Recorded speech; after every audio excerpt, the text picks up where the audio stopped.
This is the beginning of the CIAA football season, the academic season in my mind, the sports season, the 22-23 year. So happy that all of you could be with us this morning. We thank you, and to be very honest with you, it's so good to see you. I don't know about any of you, but I'm just happy to be able to see all of you, and we missed you from the last 2 years with Media Day and at games and just going to your institutions. And so we're certainly happy to be able to fulfill those dreams that we've all had, to be able to be an athlete, a coach, an administrator, whatever it is, your dreams are being fulfilled, especially in the CIAA, and we're so happy that you could be here, and we're so happy to get this season started. So with further ado, I'm Stan Luter, and the CIAA 21 season was a very good season. We had some great success. We had a couple players that are actually going to be starting this week in NFL camps, and one young man that is drafted by the Kansas City Chiefs. Bowie State University won their third consecutive CIAA football championship and made it to the quarters of the NCAA. Had a great season there. We had great attendance records being necessarily broken, but we had people coming back to stadiums and supporting the CIAA institutions. CIAA football is alive and vibrant. CIAA football is doing well, and partly because of the people that are in this room. So again, we thank you for everything. We also welcome 4 new football coaches that you'll get a chance to meet today. And we're so excited about this. And the interesting thing about these coaches is that they all attended at one time or another their respective school that they're coaching. Now again, that shows CIAA gives back, CIAA for life. So again, so many great things that we look for 2022, and then this season we're ready to go. So without any more, please turn your attention to the video screen for remarks from the CIAA board president and the chancellor at Bowie State University, the 3-time CIAA champions. Please welcome President Aminta Bro. Greetings. I'm Aminta Bro, the very proud 10th president of Bowie State University and the chair of the CIAA Board of Directors. On behalf of the CIAA, I want to welcome each of you to our Media Day as we kick off the 2022 football season. We're excited to begin a new season and have another opportunity to watch our student athletes compete. I want to thank all the university administrators, our sports information directors, and our media partners for sharing the CIAA story. I also want to extend my gratitude to Salem Roanoke for serving as the host city and allowing the CIAA and its member schools to continue building upon our legacies. So let's get this season underway. Welcome back to the Roanoke Valley and the City of Salem, CIAA. We're very excited to have you here today, as we have with the championship games that we have hosted, the one in March with bowling and the ones to come up. Welcome to the Roanoke Valley. Salem and our members of the Roanoke Valley are excited to be able to welcome you for each of these tournaments, the ones that will be occurring October with your cross-country teams, your volleyball, women's volleyball in November, along with the football team in November.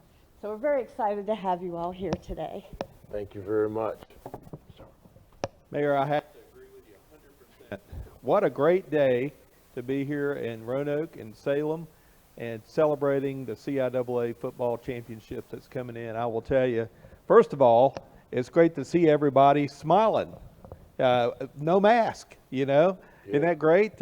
Hopefully the endemic is getting soon past us, and we can welcome not just dozens, not just hundreds, but thousands of CIAA for life fans here in our region coming up this fall. We're so grateful for the CIAA staff.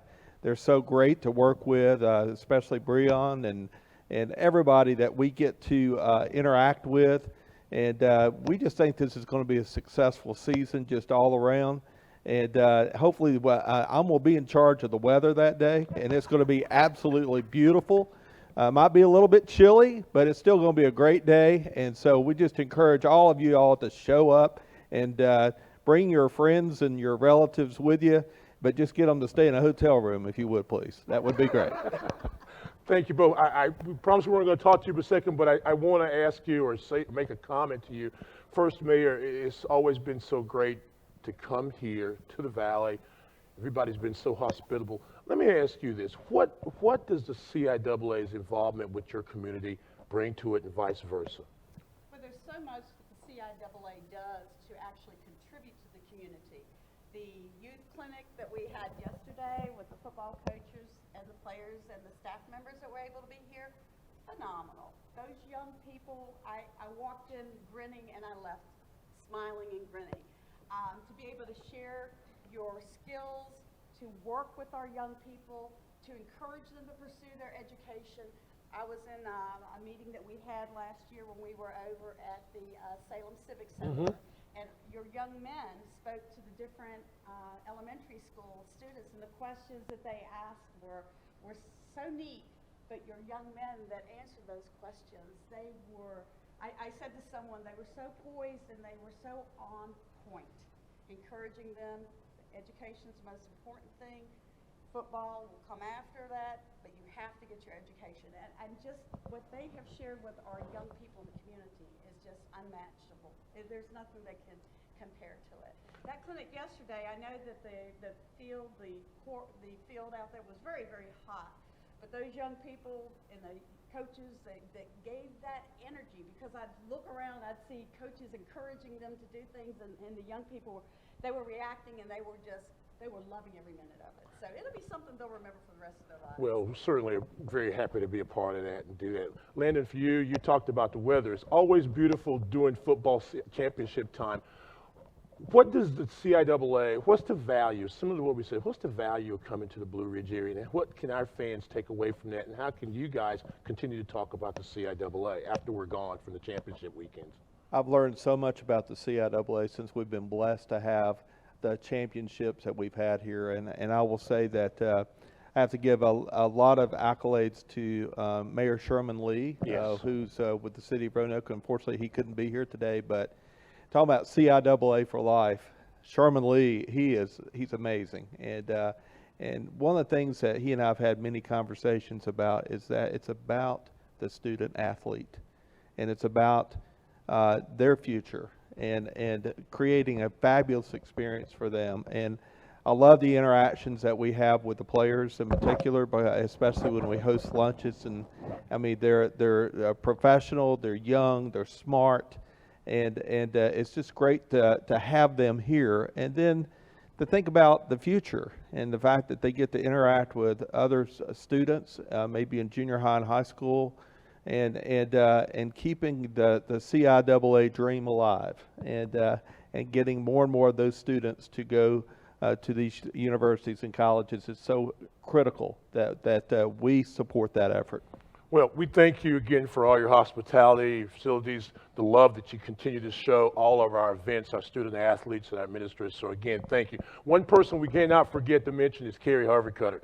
He does a great job, and you know, I call him Mr. CIAA now. He's Mr. Salem CIAA. I think I saw Kerry somewhere here, but if he's here, that's another person I think has been very valuable in what we've been able to do as a CIAA and a Roanoke Valley family. Talk about a big heart. I mean, I've known Kerry now for 12 years, and he does genuinely care about the CIAA and the success of the CIAA, and it's always been an honor to be able to work with him. And if you're looking for a man that's going to take care of the details, that's Kerry Harvey-Cutter, and that's why we want to keep you coming back. We're glad that. Thank you so very much, both of you. Madam Mayor, Mr. Howard, thank you again, and we look forward to seeing you as the season goes on. Thank you. Thank you very much. The Mayor of Salem, Renee Turk, and also Landon Howard, the President of Virginia Blue Ridge. Thank you very much again.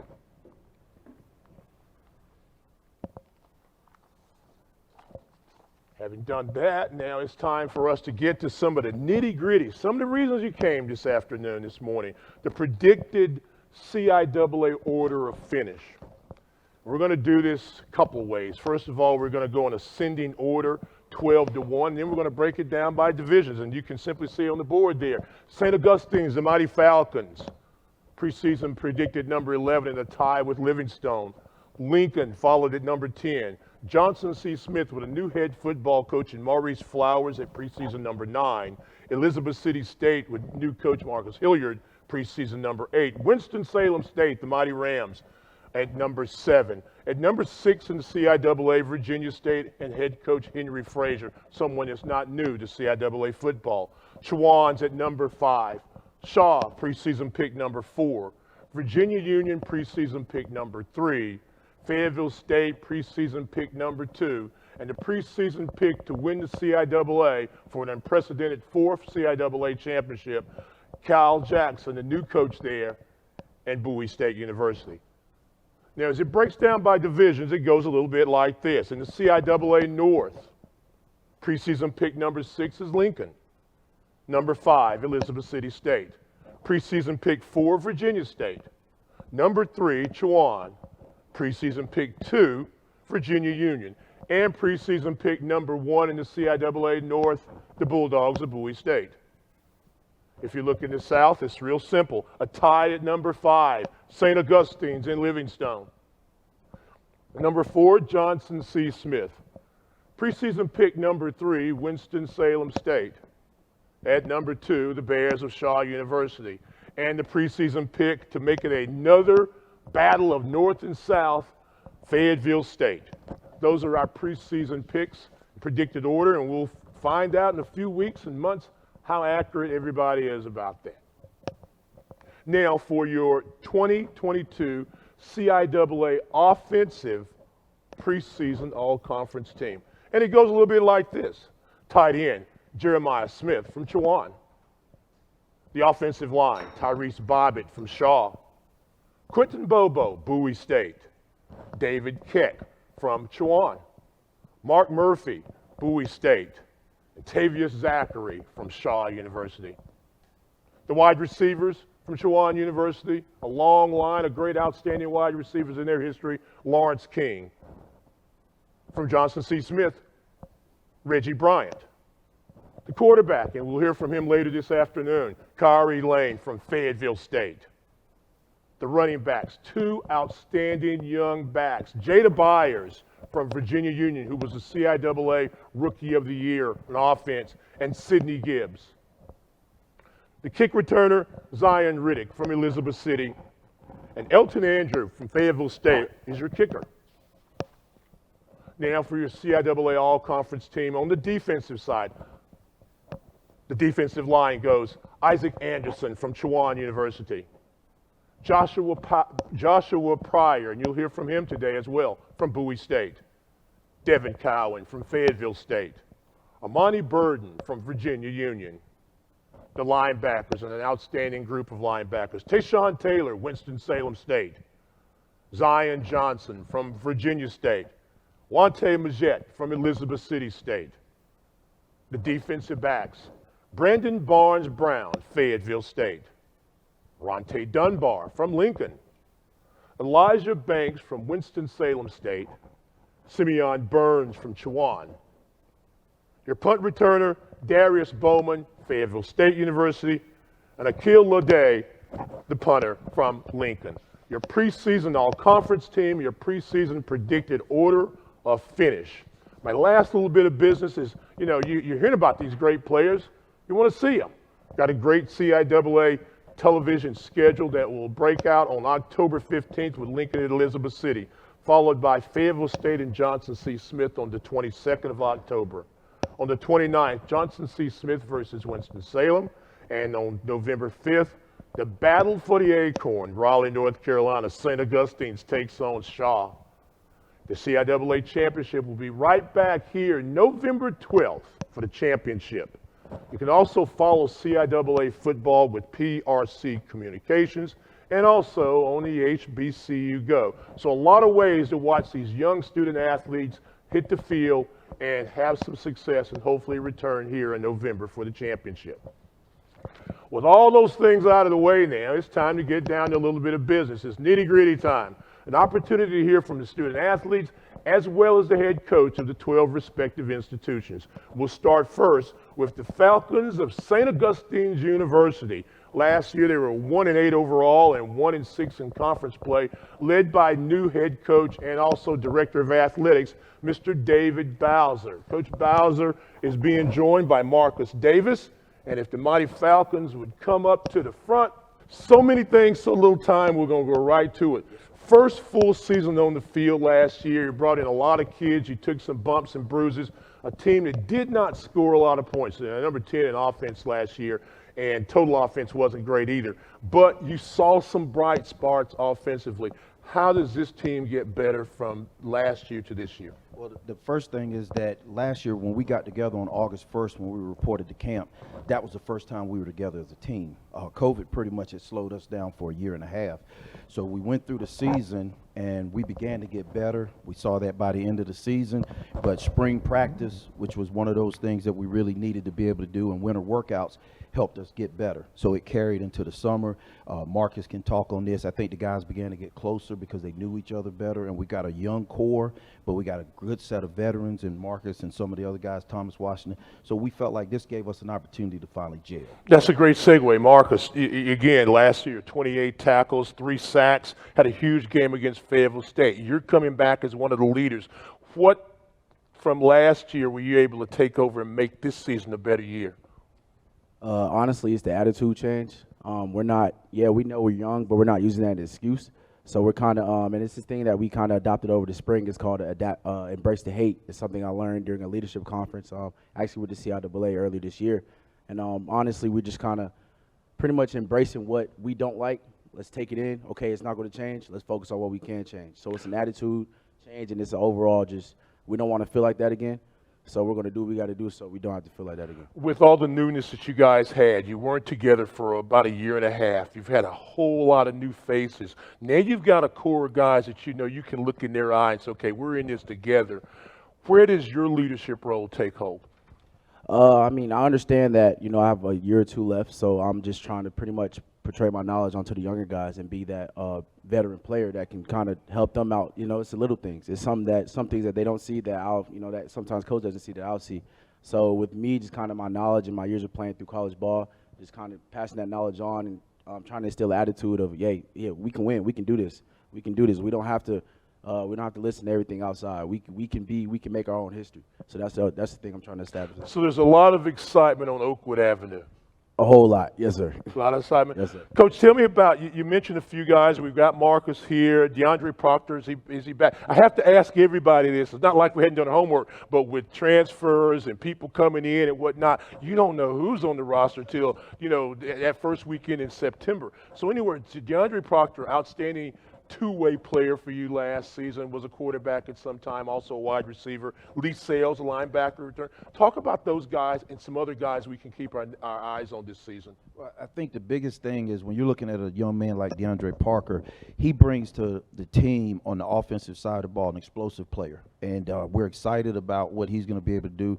Chris Perkins, who wound up winning the quarterback job, and the thing about Chris was when he came in last year, we signed him as a safety valve. In other words, if something happened, we got Chris Perkins. But by the third day of practice, the offensive staff said, Coach, that's our starting quarterback. And he proved it, and then he was out for about 2 weeks. And when he came back against Shaw, he did some things to really solidify what we believed. But also we have Donovan Brewington, who is really 1A, 1B. So on offense, I think that it starts with the quarterback position that Chris has established himself, but Donovan is going to push him every day. DeAndre Proctor has the ability to make plays. And on defense, it's up front.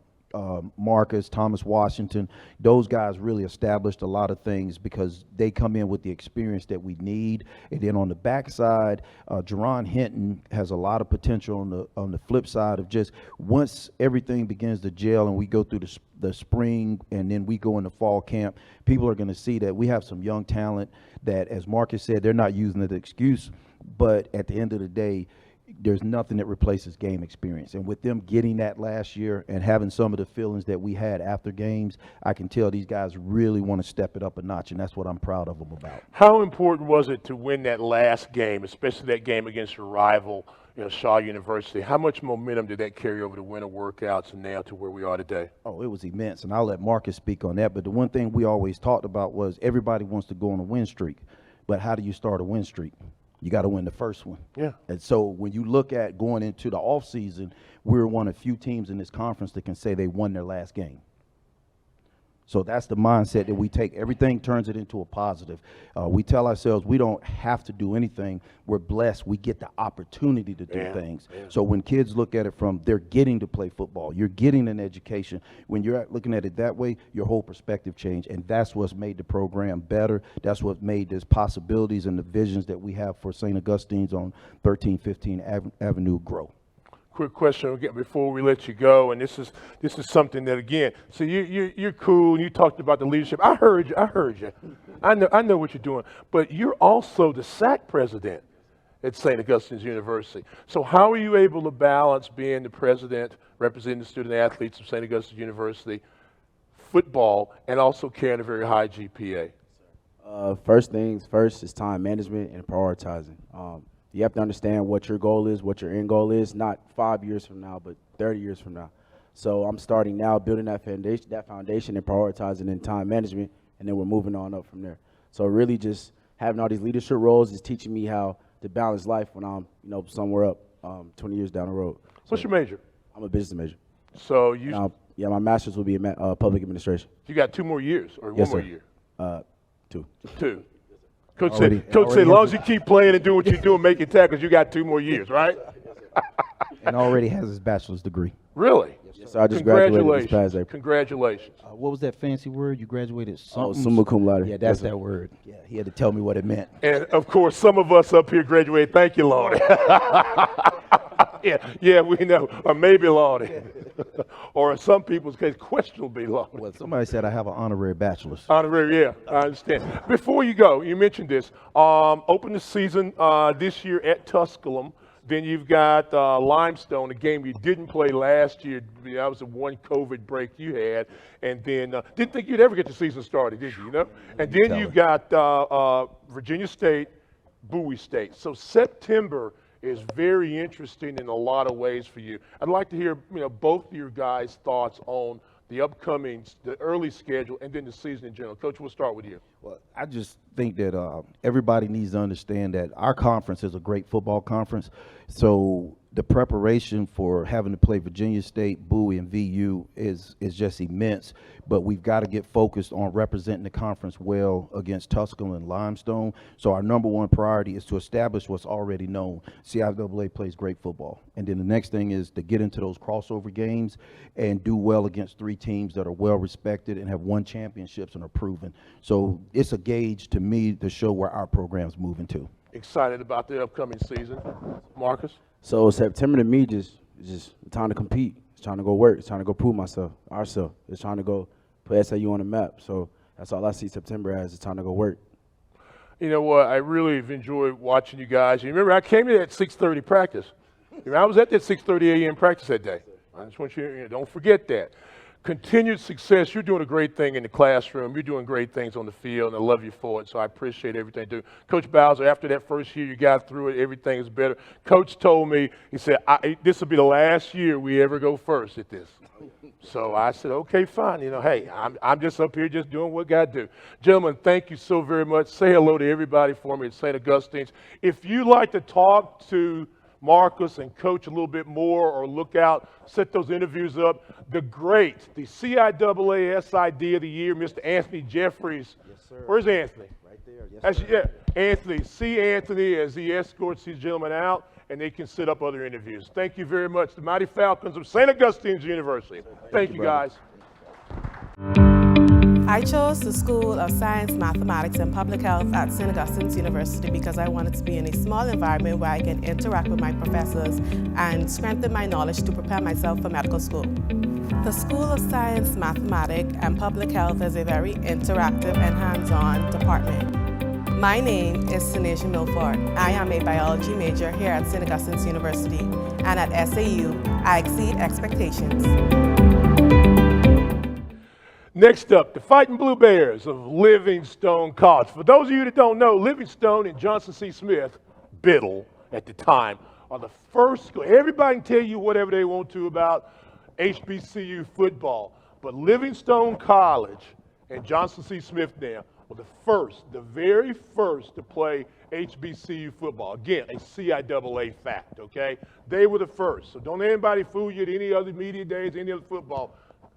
That's the first. And if you go on campus over on Monroe Street, you go down by the president's office, you'll see the marker. Just a little bit for history, those of you who want to know more about HBCU football. It all got started there. And getting started last year was Sean Gilbert. In his first year, 1-8, 1-5 in conference play, a team that struggled on offense a little bit. See, I was gonna say that. You know, offensively, but did have a lot of sacks. It was 6th best in the CIAA with sacks with 22, and was very efficient in the red zone. 19 of 33 allowing touchdowns. Jaden Eccles is with us. Mr. Eccles is an outstanding linebacker, one of the top 10 tacklers in the CIAA a year ago with 65, and was a member of the all-rookie team. Gentlemen, welcome. Coach, we talked about it, and we may as well go right there. I mean, offense, you guys struggled a little bit with it. Use your mic. Your mic? Oh, you sit down. Okay, there we go. See, it's early. I had a joke right there, but I won't. You could have played it. Yeah, I'm not gonna do it. I had a joke. No. Look, offensively, what's getting done to put more points on that new blue turf? I mean, well, first off, having a young team and coming in through the pandemic, you really don't know what to expect when you're building the program. And so for us, it's just like, what Coach Bowers is saying with having new faces. You really don't know how to deal with that until you have your players with you on campus and begin to work with them. So for us, it was a learning and a growing experience for us. First year in college football, coaching also. So, I don't try to shy away from any of the criticisms or anything like that in terms of what we're trying to do at Livingstone College and really building a foundation and establishing a foundation of a winning tradition and getting back to representing being the first HBCU to play black college football against Biddle. We'll come back to you on something real in a second, but let me get to Jade. Jade, playing, you got a new coach, former NFL All-Pro. So on the defense, it's got to make you excited to have a guy with his stature coaching you. What did you learn, and how are you now a better player, and how will that transition into this season? So I learned a lot from him, like a whole lot. He taught us so many things about, just playing football in general, just learning, just being a student of the game and coming together and being teammates, working together. He does a lot for us, and he's a great coach for that. And I know this year we're going to be a better team this year. We're coming together. Well, we were talking about it offensively being a little deficient, but the defense, especially the last 4 games, I thought you guys, because I saw you against Winston, and I thought you guys defensively, you were aggressive, you forced turnovers, you had some sacks around the ball. Do you guys feel a little bit of extra charge because you've got a guy that knows D as your defensive coach as well, that you can play yes, even sir. better? Yeah, we definitely do. We knew from the beginning that we were going to be a stout defense. We knew that we were going to come in and be one of the best defenses in the whole CI. But this year, like I'm saying, we're going to be way better than we were last year because we're going to be more experienced. Last year was a lot of freshmen on the field. Now we're going to be experienced now, so it's going to be better this year. 22 sacks on the season, so it's good. What made the defense turn around second half of the season, especially after that St. Augustine's win? I think that, from week to week, you're trying to encourage, especially when you're taking losses. So from week to week, it's very difficult trying to keep guys encouraged and keep them motivated, but you take the good from the bad, the lemons, you make lemonade. And just to say, I only had 2 coaches on defense last year, Coach Mark Williams and the assistant head coach, who's the associate head coach, and my assistant head coach, Mike Alston. So those 2 were the only 2, apart from any time I was able to come down there and contribute to helping them. So, but what they did was they didn't allow the negativity to set in, and they set a standard, and they walked that standard, and they played with that standard. So from week to week, anytime you can build confidence, it breeds confidence. And fortunately for us, by the end of the season, we were ranked 16th in the nation in Division II football, which I think is great for the CIAA overall for what we're doing as a young program and growing and building these young men. I think there's like 6 teams who are in the top 25 in the CIAA on the defensive side. We hitting in the CI. Yeah, say what? You know, we hitting. You know, clue. Do what now? Do what now? Yeah, we hitting. You know, it's clue. Like, people think the CIAA is not, I think it's a lower brand of football, but you come in there, you're going to get hit in the head by some grown men. I explained to my freshmen that, you're not playing against 18-year-olds in PWIs. Some of these guys have a second chance at life and an opportunity, and they're coming with their passion. And so we instill and show our guys that, you have to be ready. And my theory with our team is chance favors the prepared man. And so that is what our motto and how we stand and what we live by, what we walk by. So that attitude is what we bring to the conference, and the conference brings it back to us. So we expect to have an even bigger brand of football this season. Who are some gentlemen that we can look forward to seeing this year? Well, naturally, other than Jaden, okay, we're going to talk to you about some stuff in a minute. Not a lot to talk about in offense because it's a proven ground for us, and but defensively, Malik Head, who's ranked 17th in HBCU as a defensive tackle. We have some other young guys that we just transferred in, Andrew King, and then we just have a host of other young guys that we're developing still. We're still a young and green program, and so, we just have great expectations. Somebody was talking to me about us being ranked. I can care less about that. It's about what you're going to do on September 3rd, going all the way through to December. September 3rd, that game, you're hosting Catawba, play Elizabeth City. I guess that's a Down East Classic. I guess it's going to be in Rocky Mount, so I'm assuming it's a Down East Classic. And then Virginia Union on the 17th. Jaden, speaking of that, you've got Catawba, the crosstown, right down the street rival, but you play a very challenging schedule. When you guys are getting ready to play and people maybe don't know the Livingstone brand right now, what are you trying to set? What are you saying to other teams about who we are, who you want to be, what you're going to do? We're just going to prove it to them. We're just here just to prove it to them, to show them who we are. They think we're the underdogs right now. But when we actually go out there and we show them who we are, they're going to be scared of us. And so that's the mentality we're going to have going in. We're going to scare them. We're going to make them think about who the Blue Bears are. We mentioned that you were one of the top tackles in the conference, had 65 and some pass breakups. What did you do since the season was over to today? How have you gotten better? What's been some of your workout routine or my workout routine? Or whatever you've done to get a little better? Well, to be honest, I've been looking at way more film. That's the start of it. You gotta be smart in the game. You gotta know what you're looking at, know more about it. And right now, last year I wasn't experienced. Now I am. I'm gonna be running the defense way better than I was this year. So now, and I'm also bigger, I'm also stronger, and I'm going to be faster. So they're gonna have to be aware of that. What do you feel are your strengths as a player? Lateral quickness, sideline to sideline, and downhill run. They're not gonna catch. They're not gonna stop me. And I shed blocks good. That's it. You say what now? I shed blocks. You shed blocks real well? Yes, sir. They can't hit what they can't catch, right? Yes, sir. You hit me. That's what I know. All right, well, look, I got to ask both of you about this from a coaching standpoint and also a player. Tell me about the blue field and the track, but more so the flute. Blue field, is it ready? I mean, we're rocking and rolling now? Well, the field is almost finished. They're finishing up the track. They'll be putting the lines down, and for us, it's a great opportunity. It's a great recruiting tool for us. It's a great encouragement to our players to have opportunity to see change, and be a part of change. So for us, we're excited about going out, playing Catawba first game.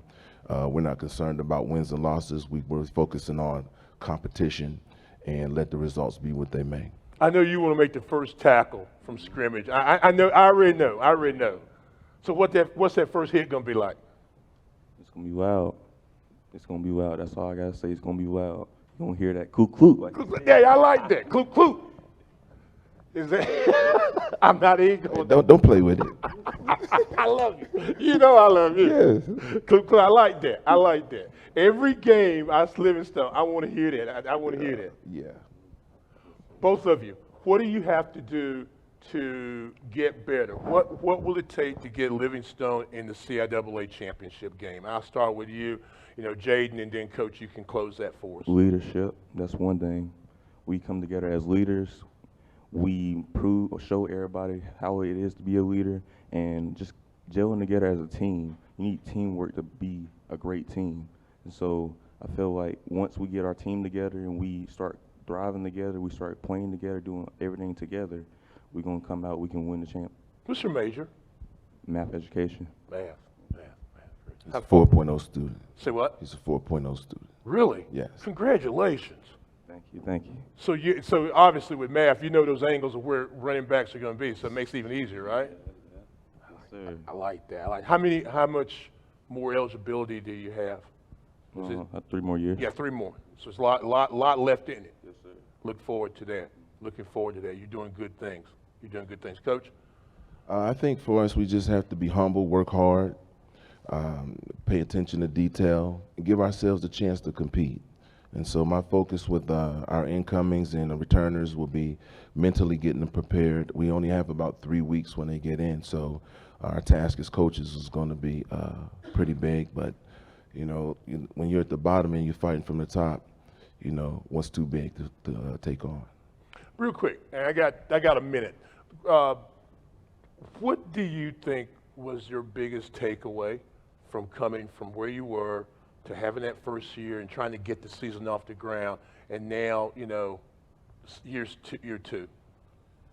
I think that, the biggest thing I take away is, one, and I come into the CIAA and I used last year to learn. Okay. I think in anything, when you're embarking on something new, you need to know the lay of the land and know how to go about, how you walk, talk, and stride through the streets. So for me, it was about learning, and I take that. I talk to coaches in the conference, and I glean from them.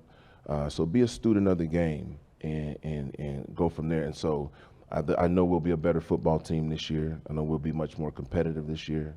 And I know Coach said that he ain't gonna be on the bottom again, but that's what we all saying.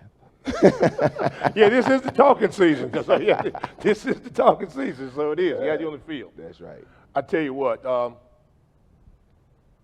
with your background and your football reputation, not to say anything different about any other coaches, but saying you and where you've been, that's really good for Livingstone and for the CIAA, and so continued success and continued hard work. Thank you so much. Appreciate it. Gentlemen, thank you. God bless. I'll see you soon. I can't wait to get on that blue field and hear the what? What's that sound again? Coot, coot. Clue. Who you with? Thank you. The crew from Livingstone. Thank you very much, Jaden.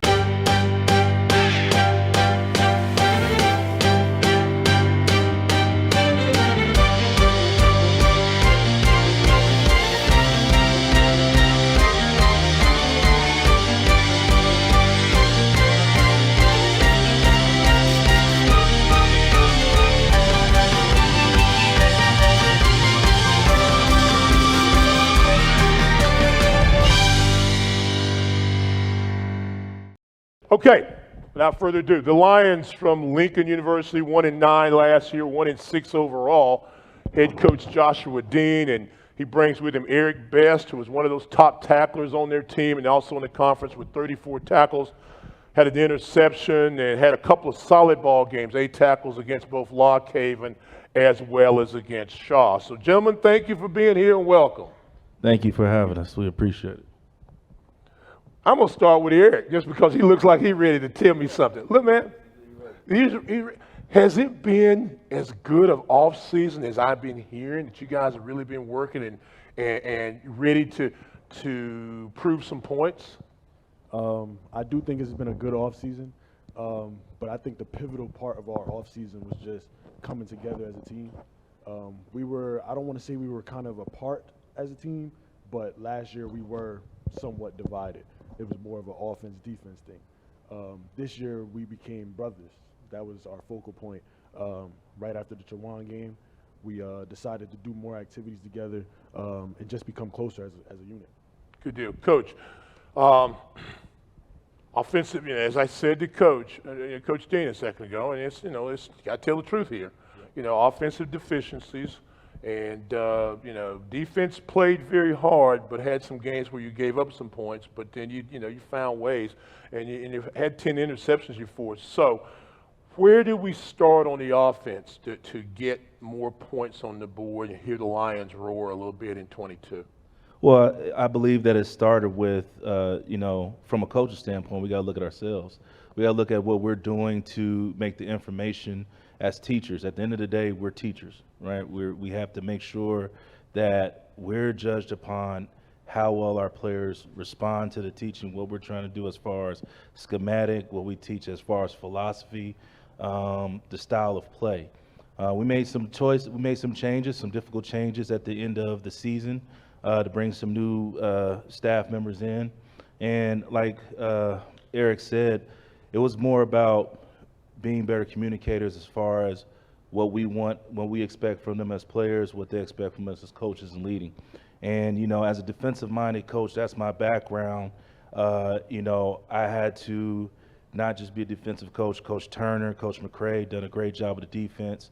Decided to help move over with the offense and help a little bit more as far as the communication aspect. And, Coach Tom Manley, who we brought as offensive coordinator, came in and done a great job. That's just as far as getting the guys to understand that he's here for them. And I think that's the biggest thing when we talk about not so much the divisiveness, but just the onus of you have someone here for you, and when we started with the X's and O's and it started with the workouts and we got out to the field and just the understanding, we had a young team offensively, and, that was their first time playing college ball. So for them to go through those experiences, for them to learn, and then for them to execute. And I think that was the biggest thing. We just found a better way to teach these guys so they can learn and how to play fast. As an athlete, former athletes, we just want to play fast. And we just want to get out there and go. And it's the level of understanding that we have of what we're trying to do. Eric, you are one of those leaders of this football team. There are a couple other guys that I'm going to ask Coach about in a second on the defensive side. Where are your strengths on this team, and where do you think they will be best seen this year? How will people see what you're doing? I think, my main strength is tackling, but I think another one of my good strengths is being able to cover the field. I think that they'll be able to see it better because last season I did get hurt. I got hurt against Elizabeth City, so I sat 3 games, and I was able to see things from a coach's perspective. And it just helped me see things in a broader aspect, to be able to make plays, and dissect plays before the play even happens. So when I say I'll be able to cover the field, I can look at it. I can look at a formation, and I can see, okay, I know the ball is going here. So I just feel like, that helped me a lot, and just training in the off season and working on them different skills is going to be able to show this season. What's harder for you, or easier, I should say, run support or being in coverage? What's easier? Yeah. I'd say being in coverage. We have 2 outstanding corners in Ronte Dunbar and Kentrell Pierce, and they allow us to do so much more as a defense, being able to play man coverage and just take X their guy out of the game. So it allows me to do more, knowing that I have 2 corners on each side that I can count on, and they don't need no help. That's good. Well, he's mentioned one of the guys I was going to ask you about, Ronte Dunbar. Devin Cathcart, is he back with you as well, or is he? Unfortunately, he's not back. All right. Okay, we moved. There you go. That's what we're here for. Unfortunately, yeah. All right, but Dunbar's back. Yes, sir. Who else can we talk about on the defense? And then I do want to press you about the offense and who's some guys offensively, but defensively first. Defensively, obviously, Eric Best, and we talked about Ronte. Kentrell Pierce did a heck of a job. He was beat up a little bit last year, but had a lot of success. In the middle, we returned Makai Beasley, who was a all CIAA freshman. Who had 3 big sacks for you last year. 3 big sacks, yeah. And he was consistent as a freshman and has done a lot of great things. We have Derek McCoy, who made a lot of plays for us, and somebody that we're expecting a lot, that we're going to ask a lot more from, is Darius Sterling, who's going to man the middle of that defensive line for us. So, you know, we have some guys out there that have had some experience, made some plays last year, had a great, very competitive spring, and we're excited to see what they're going to do as we go forward. Akil, AJ, Ledet, CIAA, you know, special teams player of the year, strong leg, good accuracy. That's got to help you say, okay, we get inside the 30, we get inside the 40, we got a chance of getting some points on the board.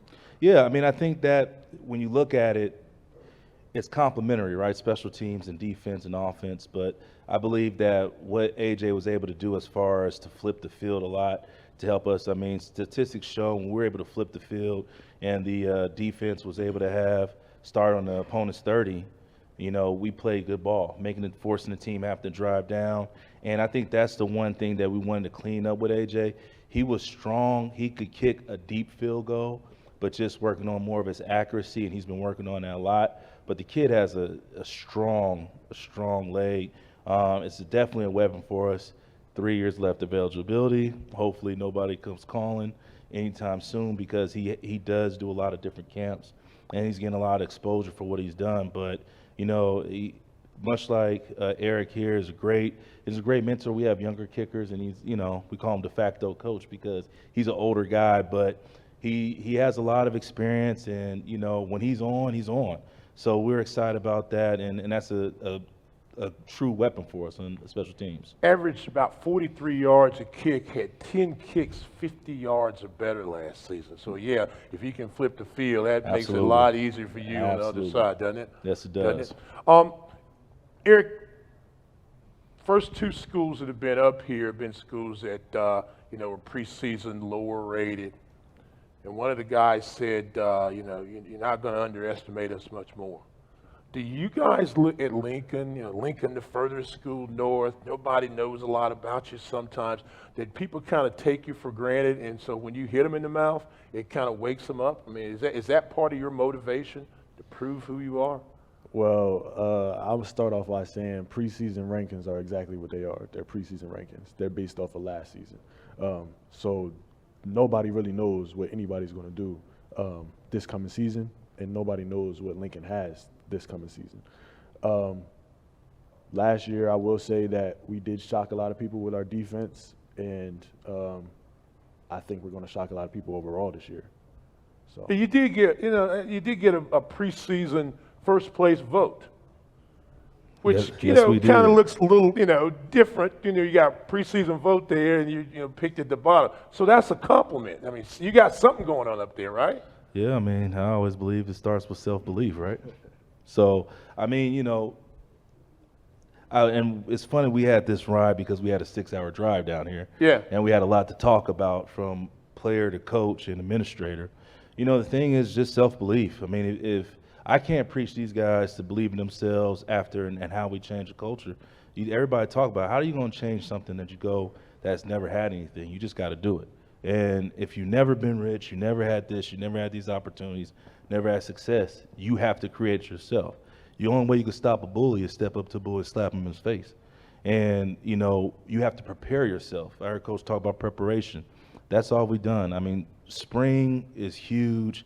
It seems like a lifetime away. Nobody's excited about fall camp more than myself and our players. And we're just excited to show what we got. We have, you know, I heard somebody talk about that stick. We're ready. I ain't gonna talk a lot. I thought, you know, me and you'll talk. But I ain't gonna say too much. But we're just excited about it, man, and we love to compete. I mean, our conference in the North is a beast. Yeah. It ain't no easy walk in the North.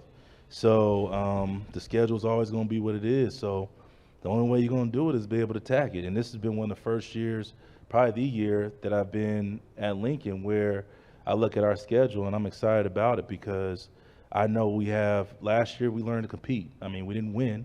You know, obviously we had one victory, but we learned to compete. And it goes in phases, you know. I've been here, this has been going to my 4th season. And, you know, but I've seen incremental growth. You know, it started with retention of players, how we recruit, and the development and staff. And I can say that we hit on all those boxes going into this year. So I'm just excited about it. Great to fellowship with coaches. I see these coaches, I mean, me and Coach Jones probably been at the hip for all season. So it's great to see these guys and learn from each other and things like that. I'm going to miss Coach Wilson more than anybody as I helped him pack his bag to leave. But excited, a lot of fellowship with that as well. Well, you mentioned the schedule. You opened the season versus Delaware State, and then you've got Central State and Fayetteville State. And like I said, we'll see you later on in the season, so it's good. Last word's going to go to you, Mr. Best, because you like to put the stick on. What's the best thing, what's the thing that people don't know and the good thing about Lincoln University? Why Lincoln? Well, first I'll start off by saying we are the first HBCU. But, right. Not Cheney, but you. Right. It's us. First HBCU, first team to play. CIAA owns them both, right? Correct. That's what I like. A lot of people, we are in the middle of nowhere, so a lot of people don't really know about Lincoln. One thing I can say about Lincoln, and Lincoln is a great school. Lincoln has a lot of different opportunities for when you leave, you will be successful. Lincoln has great athletics. We have great facilities. But again, these are a lot of things that people outside of Lincoln don't really know about.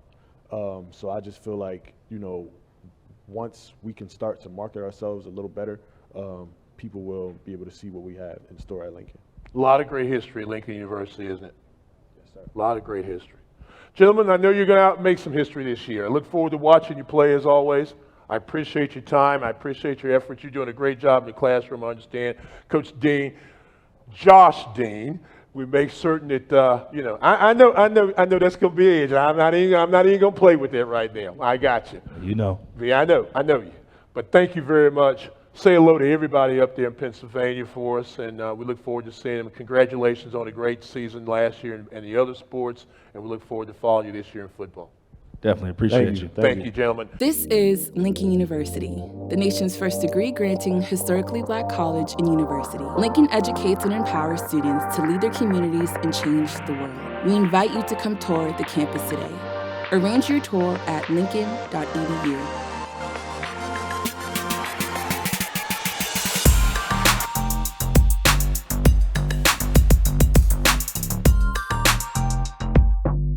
Lincoln University, learn, liberate, lead. Head coach Maurice Flowers of the Golden Bulls, Johnson C. Smith, along with Jamonte Gray, the Golden Bulls, and now they got a new nickname, we can call him Sox, for being here with us today. Johnson C. Smith University, Golden Bulls, 1-7 a season ago and 1-5, and Coach Flowers is not a stranger to CIAA. He's been an offensive coordinator at a couple of places. Was the head coach a season and a half ago down at Fort Valley, and had an abbreviated spring season and won some games, and had a full season, went 5-5, and now is back, at Johnson C. Smith, his home, his alma mater. And Coach Flowers, it is good to see you, and welcome back. Thank you very much. It's great to be here. It's great to be back home. It's great to be back in the CIAA. Not just as a former coach, but also as a former player. And it just feels good. It feels good to get back in the city and to be around my family full time now. Just so many positives, and we're looking forward to building forward. You took the job in mid-January. It was formally announced, and I saw you at a basketball game. I had my mask on, separated seats, all the stuff we had to do late in the year. And, it was like, hey, I'm getting ready to go here. You were gone. You were in and out. You were been busy. It's been a whirlwind, I'm imagining, since the time you got the job to this point. What are the new goals? Obviously to win, obviously to play in Salem on the 12th. But what are the new goals for Johnson C. Smith football? Our goals are really simple. It's just coming together cohesively and building every day, and just coming and looking to improve every single day. Those are winning things. Just being consistent at doing the right thing every single day, and that's from we have a motto called "Everything Every Day," and that's from when you wake up to when you go to bed. What are you doing to produce championship outcomes? And I'm just so pleased with. First off, got to say the administration with their commitment to us being a successful football program. We're getting new facilities, and really you look at Johnson C. Smith, our location, in one of the best cities in the United States, in Charlotte, North Carolina, which supports us. And the city's behind us, and I'm just excited about all of the positive feedback that we've been gaining. Now, it's up to us as a coaching staff and a program to put a quality product on the field, and we're looking forward to it. Jamonte, new coach, new excitement. What's the spring been like for you after having played a season in CIAA where you had some success, had some good football games? You know, I think of one specifically was the Winston-Salem game, about 7 or 8 tackles. But where are you right now? I'm blessed for real, like just having this guy, Coach Flowers, like just bringing that energy. This past spring, it was business, you know what I'm saying? Like just learning the new system, buying into the process, learning all these new faces and building these relationships. And that's where I have to start out. First, coaches come with problems, come with situations that we have to deal with. You have to learn, our coaches have to learn these people at the end of the day, you know what I'm saying? So I definitely enjoyed the process, you know what I'm saying? And we definitely grew with each other, you know what I'm saying? Bonded as a family. And that's all it was, learning the system, but it was more just learning each other. And that was the successful part about us this semester. And we're not giving away any trade secrets right now, but what do you think your role will be now? You're going to be more of a movement linebacker? You're going to be kind of see and hit now? What adjustments have you made for the better, or will you make? I'm actually type hybrid. I'm on the edge. I play linebacker. I definitely made a big transition coming into college. I was an interior defensive lineman, actually. I was 280 pounds in the interior, and that's what it was like. I played linebacker my first time last year, just learning it and buying into it. And then Coach Flowers and Coach Barry Trips came, and they really showed me what it's like to learn a defense, you know what I'm saying? Just learning the play style, you know what I'm saying? I'm more of a football player. I feel like I'm more of a football player, educated, and that's what I feel so more knowledgeable about the game. And that's why I feel like I'm going to be more effective as far as just not just playing fast. And I play fast, but actually knowing where the ball is going. Sounds good. Coach, when I think of you, I think of fast-paced offense, putting the ball in the air, versatile run game. It's an offense last year that only averaged about 14 points a ball game, which was 8th best in the conference. Conversely, it was a defense that gave up about 30 points a game. You got a guy here that's excited about new things and is looking to hit stuff. So what is the emphasis, or what was the early emphasis in the spring? Offense or defense? Everything. Offense, defense, and special teams. When we came in, we didn't really get into what the record had been or what we do know. I mean, and I'm a graduate. I can talk about my university, is that we haven't had football success on a consistent basis. And, our first thing is we're coming in, we're going to do winning things. I don't know what 1-7 looks like, 1-8, and I'm not going to get used to it, and we're not preparing for that. So we got ready to play championship ball at all 3 phases, offense, defense, and special teams. We're going to be a fast-paced offense. That hasn't changed. It's going to revolve around quarterback play. We've got some good weapons. Was really surprised that the offensive line, I didn't expect the offensive line to have as many quality ball players that were in place. Defensively, giving up over 30 points, but I'm very confident, first off, in the defensive staff and in Coach Barry Tripp, Winston-Salem State graduate. Oh, yes. Coached at Winston-Salem State. Of course, he was at Fayetteville State as a defensive coordinator also. So, and went to Fort Valley State with us, and he's our defensive coordinator, and I know 30 points a game won't go with us. So we're just excited. And then our special teams, we've recruited some good kickers, love our returners, and we've done a pretty good job recruiting. So I like our athleticism that's going to be coming in. I like what's in place, and we're just looking forward to getting to camp and doing some winning things because I think we'll compete at a higher level. You're talking about the offense. Tell us a little bit about Reggie Bryant. Well, extremely extremely talented, and I really like how he has grasped the system. And I tell you, with Reggie, it's really been easy for the offense and particularly Reggie to buy in, because all the film that he watches is of a receiver named Shamar Bridges that played in this offense last year that's in camp right now at the Baltimore Ravens. And he has those types of dreams and aspirations. So when he's able to look at film of this offense and see that guy running around and he'll be playing that same position, it's easy to be motivated. And he's been a self-starter. He's been a leader along with Jamonte, and these guys come to work every day, and that's the thing. It's just being consistent every day about what you bring to the table. Jamonte, real quick, you're a kid that you're talking about recruiting coaches and an alum of Johnson C. Smith. You're from the Charlotte area, went to North Mecklenburg High School. Mm-hmm. How important is it for you to play at a school that's right next door, right down the highway from your home, and to get people involved in the community with Johnson C. Smith? How exciting is that for you? I smile a lot, like coming from Charlotte, being from Charlotte, you don't see too many like kids that has aspirations of going to college and want to play in their hometown. You know what I'm saying? So seeing kids and wanting to, we're going to take football away from it. Coming to college and wanting to get your education in your hometown is big for me, you know what I'm saying? It was bigger than football, and I love my HBCU, you know what I'm saying? So, like, seeing student athletes and come get their education, not only come get their education, but play and look at their city outside the stadium, man, it's big and it's love for me. I'm from Badersford, where my university is sitting on, so it's definitely love for me, and I'm excited, and they're excited. I'm seeing smiles on their face. What's your major? Criminal justice. So what do we want to do with that after we get out of Johnson C. Smith? My plan is to start a security firm. My minor is cyber intelligence. So, really? Yes, sir. All right. That's all right. Yes, sir. That's all right. That's that. So you not only you want great athletes on your team, but you want guys that can think, right? You want to try to ambitious. That's what studies have shown. The smarter your football team, the better your team. We're bringing in over 55 freshmen, and of those 55, there's 30 plus that have over a 3.0 GPA.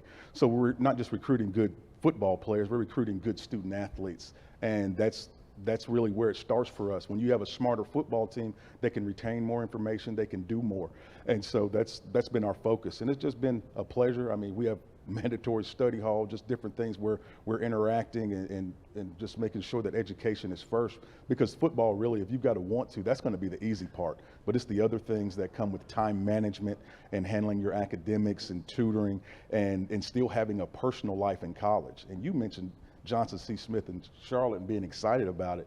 I'm a Charlottean also, much like Jamonte. Did not go to North Meck High School, but went to East Mecklenburg High School and lived in a neighborhood called Greertown. So being in Charlotte and having a chance to bring success to our university and the city is just, it's a great opportunity. Jamonte, you're excited about this early season, Bluefield State away at Allen, then at Chowan. First home game is going to be against Lincoln. So the first 4 ball games, new head football coach playing one of those games at home, but there's a lot of excitement over there on Badersford Road, right? Yes, sir, it's going down. It's going down. All right, I'm gonna hold you to that. Gentlemen, I love to talk to you. I'll be over there. I'll be over there, and I got a whole bunch of things I gotta grab, so I'm not even worried about it. If you want to talk more to these young people here, head coach Maurice Flowers in his first year, and also Mr. Jamonte Gray, all you got to do is see the lady in the gold shirt over there, Miss Aurelia Washington. 2 or 3 times CIAA SID of the year, and if she wasn't, she's going to tell you she should have been, so it don't matter. But Aurelia's one of the best out here. Saw something yesterday we'd never seen before. If anybody went to the little dinner, the cookout, whatnot we had afterwards, those of you that saw it, we saw Aurelia with the thing around her neck and a spatula in her hand, flipping burgers and handing out food. Never seen you did it. Didn't know you had any cooking skills. God bless you. We love you for that. Aurelia Washington, Coach Flowers, Jamonte Gray, the Golden Bulls of Johnson C. Smith. Thank you, gentlemen. At JCSU, we hold high the gold and blue, from academics to athletics. Students experience all that a historically black university has to offer: vibrant campus, active Greek life, intellectual rigor, and a sense of family and pride that keeps alumni coming back to the Queen City year after year for homecoming. JCSU students, Faculty and staff continue to set the bar high, producing Forbes under 30 scholars and creating the first pathway to lactation consultant training program at an HBCU. JCSU, where you become yourself and change our world. Okay. Elizabeth City State Vikings, 3-7 a season ago, 3-3 in conference play. Person that doesn't need an introduction, easy for me to say, for Elizabeth City State, but Mr. Marcus Hilliard was an all-conference performer, part of some of those championship teams for Elizabeth City under the legendary head coach Waverly Tiller, and Mr. Zion Riddick, one of the outstanding wide receivers, not only in the CIAA, but in the nation as a punt returner as well. So, gentlemen, thank you for being with us today. Thank you, Stan. Definitely. Wow. Wow. Do you take this moment in, just kind of look around, and Coach Flowers has been a head coach, even though he's returned his alma mater, but I know how special this is for you. You were defensive coordinator, I should say, at Elizabeth City, as well as at Virginia Union before taking the head job at Elizabeth City. Yeah, being out, coming to these events every year, just seeing the other head coaches, knowing that this was somewhere I wanted to be. And being right here is surreal, and, it's amazing. And I'm definitely glad to be here. But I can't say, and shout out to Coach Tiller, just for, training us up and putting us in this position to be here. Just a legendary Elizabeth City State University coach. But being in this position on this stage this early, I have issues with that, So I take that into account, being up here this early with you, and oh, you don't want to be here? I do, but not this early. Okay, okay, you'll be later in the day. Yes, sir. Because I know what that means. But, as for me as being the head coach, just excited to, lead the team and grateful to have this opportunity. Zion, what's it like for you now coming in with a coach that not only has a great defensive acumen, but also was an alum of the institution that you're playing for? Is there even more passion now to get things turned around up there in Viking land? Yeah, I'm excited. I'm happy that Coach is with us. He really came in and let us know his expectations, and the guys really going to go hard for him on the field. So I'm excited to have Coach with us. Talk to me, both of you, real quickly about this comment. This is something I watched your media day, and got new administration, a lot of new things, Elizabeth, we'll talk about in a minute. But you said, restore the culture, a new era at Elizabeth City State University. What's that mean to you? And then, Coach, you come up there and clean it up. Gotcha. What's that mean to you, Zion? So I say, Coach Hilliard, he's going to come in and not create just a football team to compete on Saturdays. He's going to build a program which can compete for Saturdays to come, for years to come. So I'm excited to see him build a foundation that Elizabeth City can build on. Yeah, he said it right. Just building the program. I think when I said that, as you mentioned before, just being here at Elizabeth City previously, we had a good run. You saw the run that we were on, and wanted to get that same feel, with me coming back as a head coach. So just trying to restore that program, and just trying to restore the program and just get us back to prominence. And as you mentioned, got great administrators, just starting off with our Chancellor Dixon, just being instrumental in providing the things that we need to get us back on track, and also bringing in A.D. DeBose, he's coming in, he's excited. So just putting the pieces together to get us back where we need to be. Offensively, you struggled, but defensively, you gave up points, but it was almost like you gave them up in spurts. There were games when I look back on tape and look at numbers where it's like the defense was totally different. It was like the old Viking defense. And then there were other days where there were holes in the ship.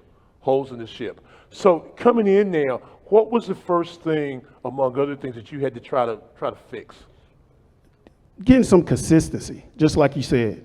Some games we were good, some games not so good. So just establishing a schedule and making sure everything is consistent, not just defensively, just with the program. Mm-hmm. Just making sure that, we are on schedule. I tell the guys all the time, just being doing an internship with the Pittsburgh Steelers, and Mike Tomlin always mentioned the standard is the standard. And, just creating that culture with the guys. So just bringing in that type of system for our defense and just making sure that everybody's accountable and that we're consistently doing the right things every day. This is the longest I've ever seen him sitting still.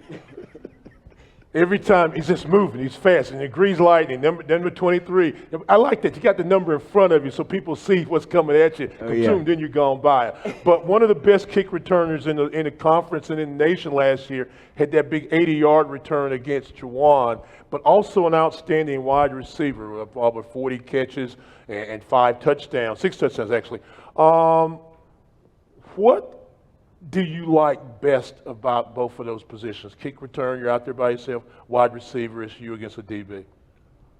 Well, for kick returning, I'd say the guys really, they block for me, man. The scheme that we go with, it really has a great effect. And I'd say on the offensive side of the ball, particularly this year, I feel like I'm going to be more involved more than ever as I have been since I've been at Elizabeth City.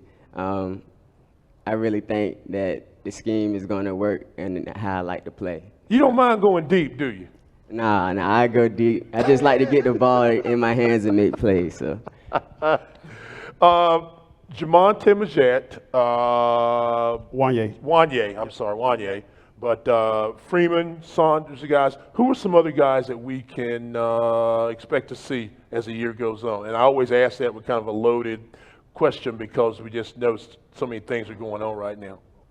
Well, we have some pieces. Of course, as you mentioned, Wanye, and just saw that he made first team. And I saw a post the other day, they call him the mayor of Roebuck. So I thought that was pretty funny. But as you mentioned, Freeman and Sanders and Hayes, Yelverton offensively, Freshwater defensively. So we got some pieces that we're excited about. Okay. Okay. Never mind. Is that who I think it is? Maybe. Okay. It's going to be a good season. It's going to be interesting up there in Roebuck Stadium, right? Yes, sir. Definitely. You come back, and you're the head coach. You're at the place where you played and had success. When you sit back and really think about it, when the lights are off or you turn the lights on in the stadium, you stand out there in front of that Viking head at the 50-yard line, what goes through your mind? It's special. When I was a player, the players used to joke with me and say, man, you're going to be the head coach at Elizabeth City. And, at that time you don't think about it, but, reality hits. You are the head coach at Elizabeth City. And, I'll tell you this funny thing. When I first, went to the office, I went into the office and I said, oh man, this is Tilla's office. And not knowing that, no, this is my office. I'm the head coach. So it's surreal, but. No, it's still Tilla's office.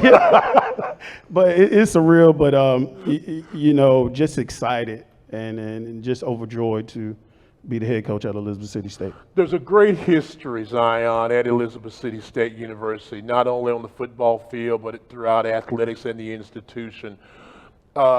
When you put that Viking blue uniform on, beyond obviously trying to win, what sense of pride do you get for playing at Elizabeth City State University? I always talk about the alumni. Like, we have our ups and downs, but homecoming down east, which are like 2 of our biggest games, they always support us. They always, show up in number, and I just love that about ECSU. They always gonna support you, and it just give you that sense of pride and want to go out and just risk it every play to go hard. Open the season with Benedict at Benedict. Livingstone's the Down East Viking Classic in Rocky Mount. Great event. Absolutely great event. Winston-Salem State. I'll see you later in the season, it looks like. Real quickly, your thoughts on that very first game at Benedict as you, the head coach? We're ready. Coming out and, once you get past all the pomp and circumstance, it's about football. And it's about executing on offense, defense, and then special teams. So we're ready for that challenge, and, I'm ready to go. Gentlemen, I thank you very much. I look forward to seeing you play as the year goes on. Say hello to everybody for me up at Elizabeth City State University. Will do. I appreciate it. In addition to a new head football coach at Elizabeth City State, Mr. Dubose, and make sure I get that plug in because he's promising me a lot of stuff. Mr. Dubose is the new athletic director, but Chris Sawyer, where's Chris? Chris Sawyer is the new SID at Elizabeth City. So, if you need to talk to these gentlemen anymore, see Chris. Chris, wave your hand, raise your hand here, right there. Chris Sawyer is the new sports information director, and Chris can take care of anything you need to know. So, gentlemen, thank you very much. We appreciate you, and we look forward to seeing you again. Zion Riddick, Marcus Hilliard, the Mighty Vikings of Elizabeth City State University.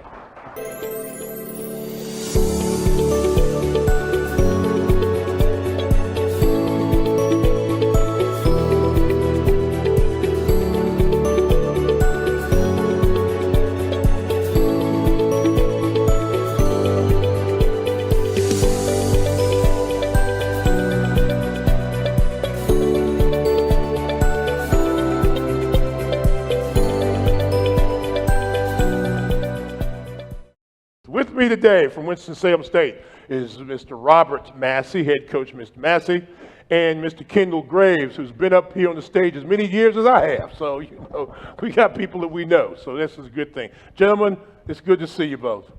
Well, it's good to be back. Yeah. Last year was just a strange year.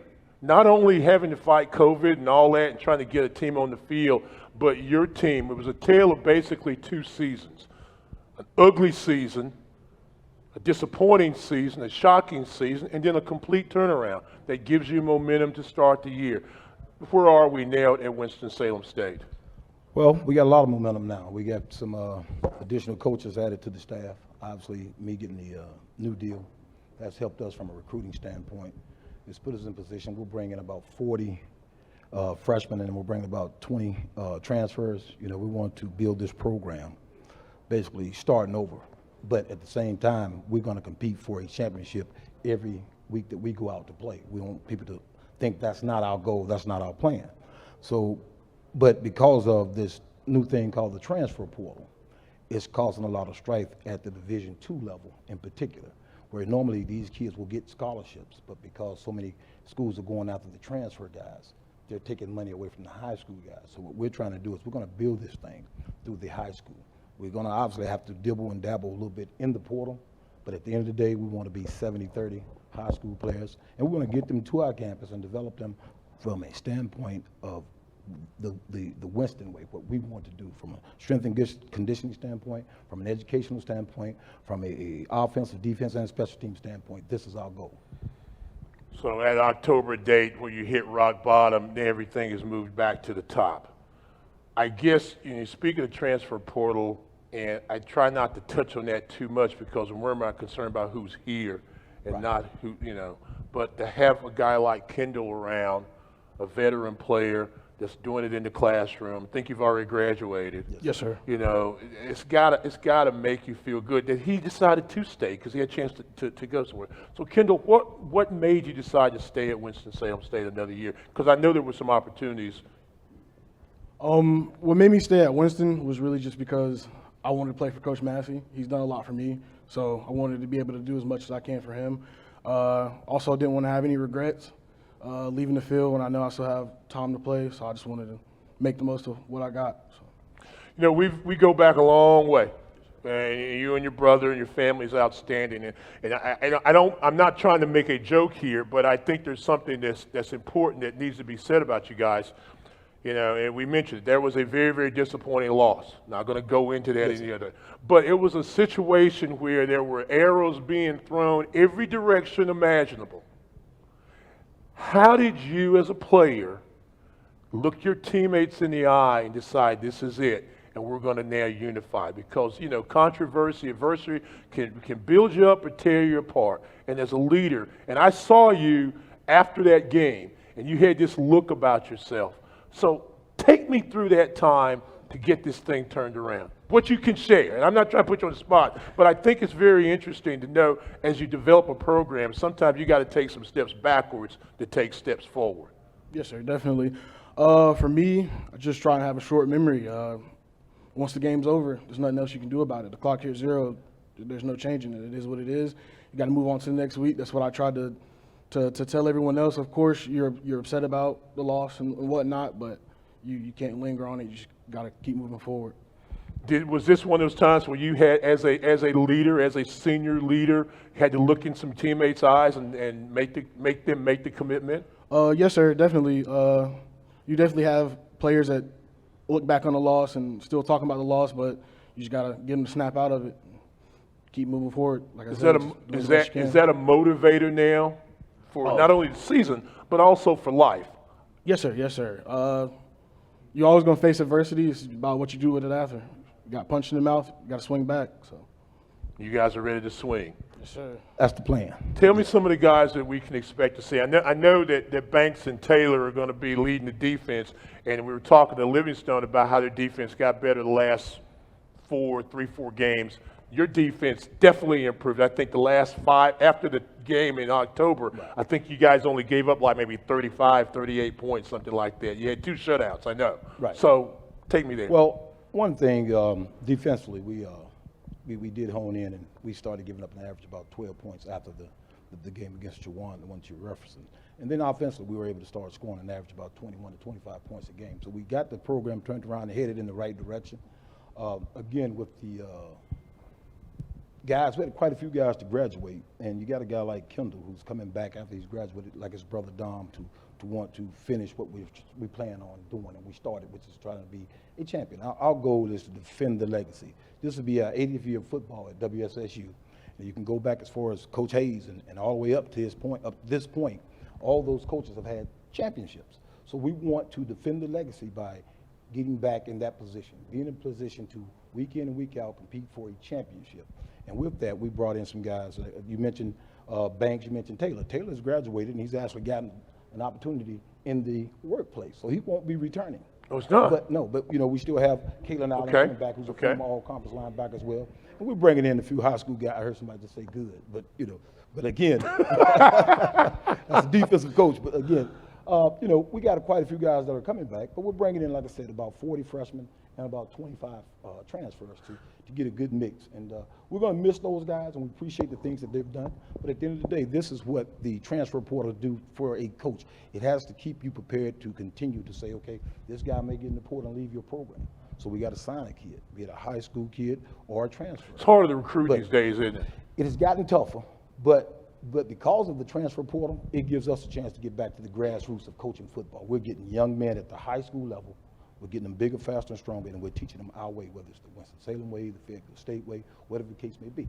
And in the long run, I think we'll benefit from that because now we're putting our spin on how we want our young men to turn out in the real world. It's great to have an offensive lineman that's got the character of this young man. Yes. Academically, socially, athletically, very versatile. I think you played all 3 spots, you know, offense, you know, guard, tackle, and center at one time or another on the line last year, or variations of there. But you've got to have somebody, there's got to be that trigger person too. So give me an idea. His brother was quarterback sometimes he was punting, sometimes he wasn't. Is there possible stability at the quarterback position? Are there a couple of guys that are going to battle in camp? We got a couple guys. You know, Dom obviously will be the front runner in returning. You know, but we signed a couple guys. Jameer, kid from Dudley that played in the All-Star game a week ago. It's 7, didn't you? 5 or 6? We're 8 actually guys. played in the All-Star game this past weekend. So, and they're high school guys. So we're going to bring guys in and guys we can grow with. You know, the competition is going to be there for running back position as well as for the quarterback position. So again, we've surrounded our guys with some great offensive linemen, some speed outside. So we don't have to put our quarterbacks in positions where they got to throw 30 and 40 times to win a game. And that's the thing. We're going to run the ball. That's part of why I brought a lineman with you, just to let folk know we're going to run the ball. So you're going to have to stop the run. And it's something, you know, we don't normally do it, Winston. We spread it, we throw it. We'll continue to do that in situations, but we're going to run the ball. Only 16 touchdowns last year on offense. That's why you're what we've done. You know, a year ago, that was our Achilles heel. We couldn't run the ball. Yeah. Last thing, it's a real quick wrapper here. You are what Winston-Salem State's all about, right? And you enter to learn and depart to serve, and you got to be proud of that. What is your proudest moment, or what are your proudest moments at Winston-Salem State? Definitely just being able to graduate with the GPA and all the things I was able to accomplish. To be able to start for all of my years playing and just trying to do my best, really. That's my whole thing, is just doing the best I can and making the most of every opportunity I got at Winston. So, yeah, that's about it. You're a good man. You're a good man. You're a good young man. Not to say the others aren't, but you're, watching you for a long time. Central State up in Canton, Ohio, on September the 4th. North Carolina Central, your alma mater. It was a close game, down to the last couple of possessions. Boom. At Elizabeth City, at Chowan, first 4 games of the regular season. That's where we'll see the Rams. New namesake. It's not Ramley. It's not We See Red. It's what? We're defending the legacy. Defending the legacy. We'll see how it goes in September. Gentlemen, thank you very much. I appreciate you. Thank you. Thank you. Look forward to watching you play this season.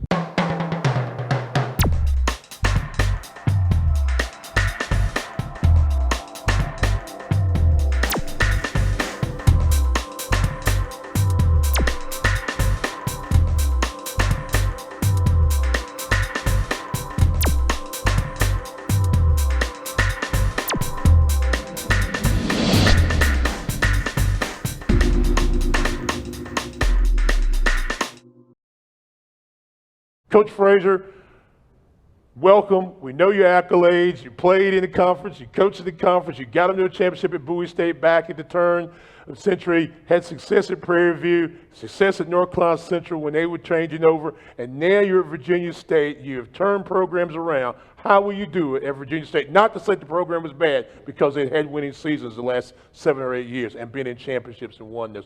What do you bring to the table?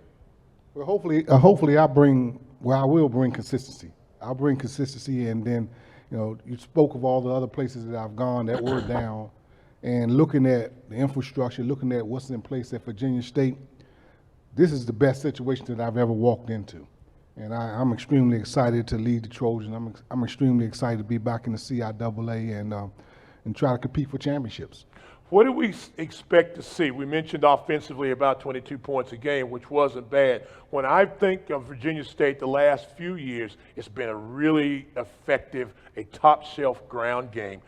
And I think about you as a coach like that likes to protect the line of scrimmage and run the football a lot, play good defense. Is that what we may can see a little bit out of Virginia State, or is it too early to tell for you? It's definitely early to tell. I don't know who's going to show up at training camp. I just got the job yesterday, so it's one of those things where who shows up, they're going to get coached very well. They're going to get coached hard. They're going to be challenged to do their absolute best at whatever it is that we ask them to do. Guys, we might come out and run the wing team. Remember, I had like 3 running backs on the field, 2 tight ends or something like that. We don't know what we're going to run. You just got to tune in and see. Yeah, because you got the job, what, May? May 10th. May 10th. Yeah. So you've had, you barely know how to get to your office probably. Yeah, I get lost every now and then. But Peggy point me in the way. She get out of my office. You the coach. Go over there and coach. So. Well, I'll tell you what. I know one thing. Whatever offense you run, Darius Higgins is going to be a focal point of getting the football. It's good to see you.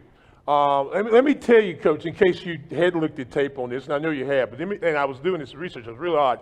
The last 4 football games of the season, he had 75 carries for 417 yards and 2 touchdowns.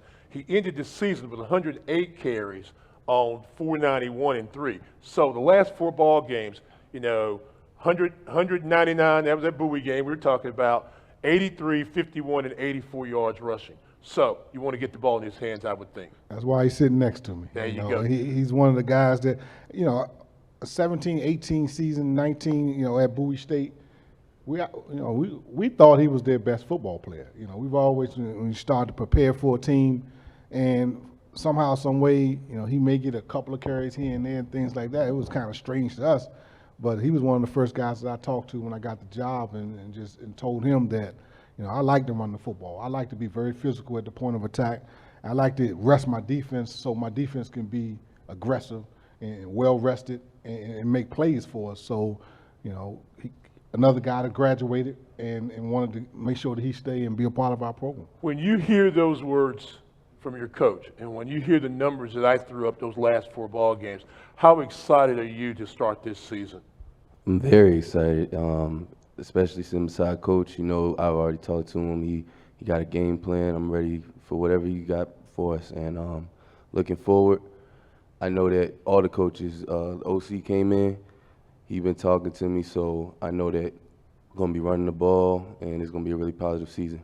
What was it that happened? You know, was it a change in philosophies, or the offensive line was well? What was it that really gave you that burst those last 4 ball games? Because I'm going to tell you, that 199, the big plays in that game, against Bowie, it was like wow, and then you just kind of took off. What happened? What changed? I think what mainly changed for me was I had a bigger opportunity. Throughout the season, we had a lot of special guys running the ball. So we were, rotating, splitting carries, all that stuff, based off strengths and weaknesses. I feel like when that game came around, it was an opportunity that I was given. We had some situations where some guys couldn't go, and when I got that chance, I got in the rhythm, and it was positive going forward with that. Gives you a lot of optimism going into the season. When you get a new coach, and I'm not trying to put you on the spot, but it is something that we would wonder. You get a new coach, especially one that comes in as late as he does and has a great reputation. What do you expect from him? What are you asking of him right now? I'm really just excited to see what he's going to bring to us. Sending meetings with him, hearing him speak about the game. I know he's focused. I'm focused, and the coaches he brought in, they're focused. So I'm really excited to see what he's going to bring to the table. I know there's a great buzz at Virginia State. In addition to some new personnel, you're doing some renovations there. I think you're putting in new turf or lights or something at Rogers Stadium. Kind of update me, if you know. I mean, Well, I lost my parking space, so I know they're doing something over there. So, yeah, we're getting the field turf. We got a jumbotron coming and got brand new lockers being put in. So things are exciting around there. Yeah. So is that part of that enthusiasm that you have now for not only playing but saying, "Wow, look at what we're doing"? And 100%. I've been playing on grass field since I've been at Virginia State. Seeing these changes come in, we begin at turf field, like you said, locker room changing. I'm really excited to see what type of changes that can bring for when we practice and all that type of stuff.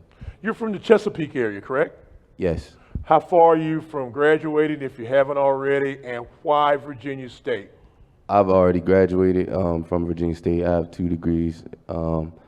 Electrical engineer, right? No, nothing like that. It's sociology and criminal justice, and I'm going back, for computer science. That's cool. Let me ask you this before I got to wrap up. I ask you a question, and this is electrical engineer, I think of Will Adams. How motivated are you to see one of your teammates getting his great shot? I think he signed a nice little deal with the Commanders back about the time you came in. Do you talk to him, and how motivated is that for you and your teammates to say, hey, here's our goal, graduate, get to the next level possibly, and you got a teammate that did that or is doing that? I'm still in contact with Will today. He's a really great guy. Seeing him get that opportunity, it just, it's opening a lot of guys' eyes and making us want to, excel and have higher aspirations just like he achieved. So, yeah. You opened the season at Lenoir-Rhyne. Always been a tough Division II power. Bluefield State, St. Aug, and then at Livingstone. So it's a very demanding early schedule. What goes into your mind? And this is my last thing with you. So what are we going to see when the team takes the field in September? You're going to see some Trojans coming out going hard. I mean, they're going to go hard. They're going to play hard. We're going to play very physical, and then we're going to let the chips fall where they may. But we're going to play physical. We're going to play fast, and teams might want to just buckle up those chin straps when they see us coming. Typical Henry Frazier football, right? Yeah. You better believe it. Look forward to watching you again this year, man. You did work at the end of the season. Congratulations. Congratulations. Coach Frazier, great to have you back in the CIAA. Great to with be your back. Great history, continued success to you and all the people in Trojan family. I think I saw A.D. Davis earlier today. She's still, Good to see you, and everybody else at Virginia State. Cassandra Price, as we mentioned, is your SID. Anybody needs to talk to the coaches and players here, please make sure you see her. Thank you very much to Trojans from Virginia State University. You have the power right now to transform your life through education and a commitment to learn. You have the power right now to build a life you love through preparation, hard work, and dedication. You have the power right now to shape your life. No matter how hard it's been, you can always begin again. Do something that your future self will thank you for. Come to Virginia State University, a transformative experience. The Hawks last year were 7-3, 4-3 overall, and that 7-3 record was their best win record as a Division II program. They had great teams way back in the day under Coach Garrison as a JUCO, and had been 6-4 4 other times. But last year was a historic season for them, and it's good to see you guys. If you need some extra information, I saw him. Evan Carpenter, there he is, you're hiding. Evan Carpenter, Mr. Mashuda back there, always good to see you. Or here, the family from Chowan University. So if you need anything else after we're done, please make sure you go through Evan, and Evan will get that done. Mark Hall, first full season. We were talking last year about Zoom. You had no idea what was going down, but you knew because you'd been in the system. You've had some success as a coordinator at Chowan.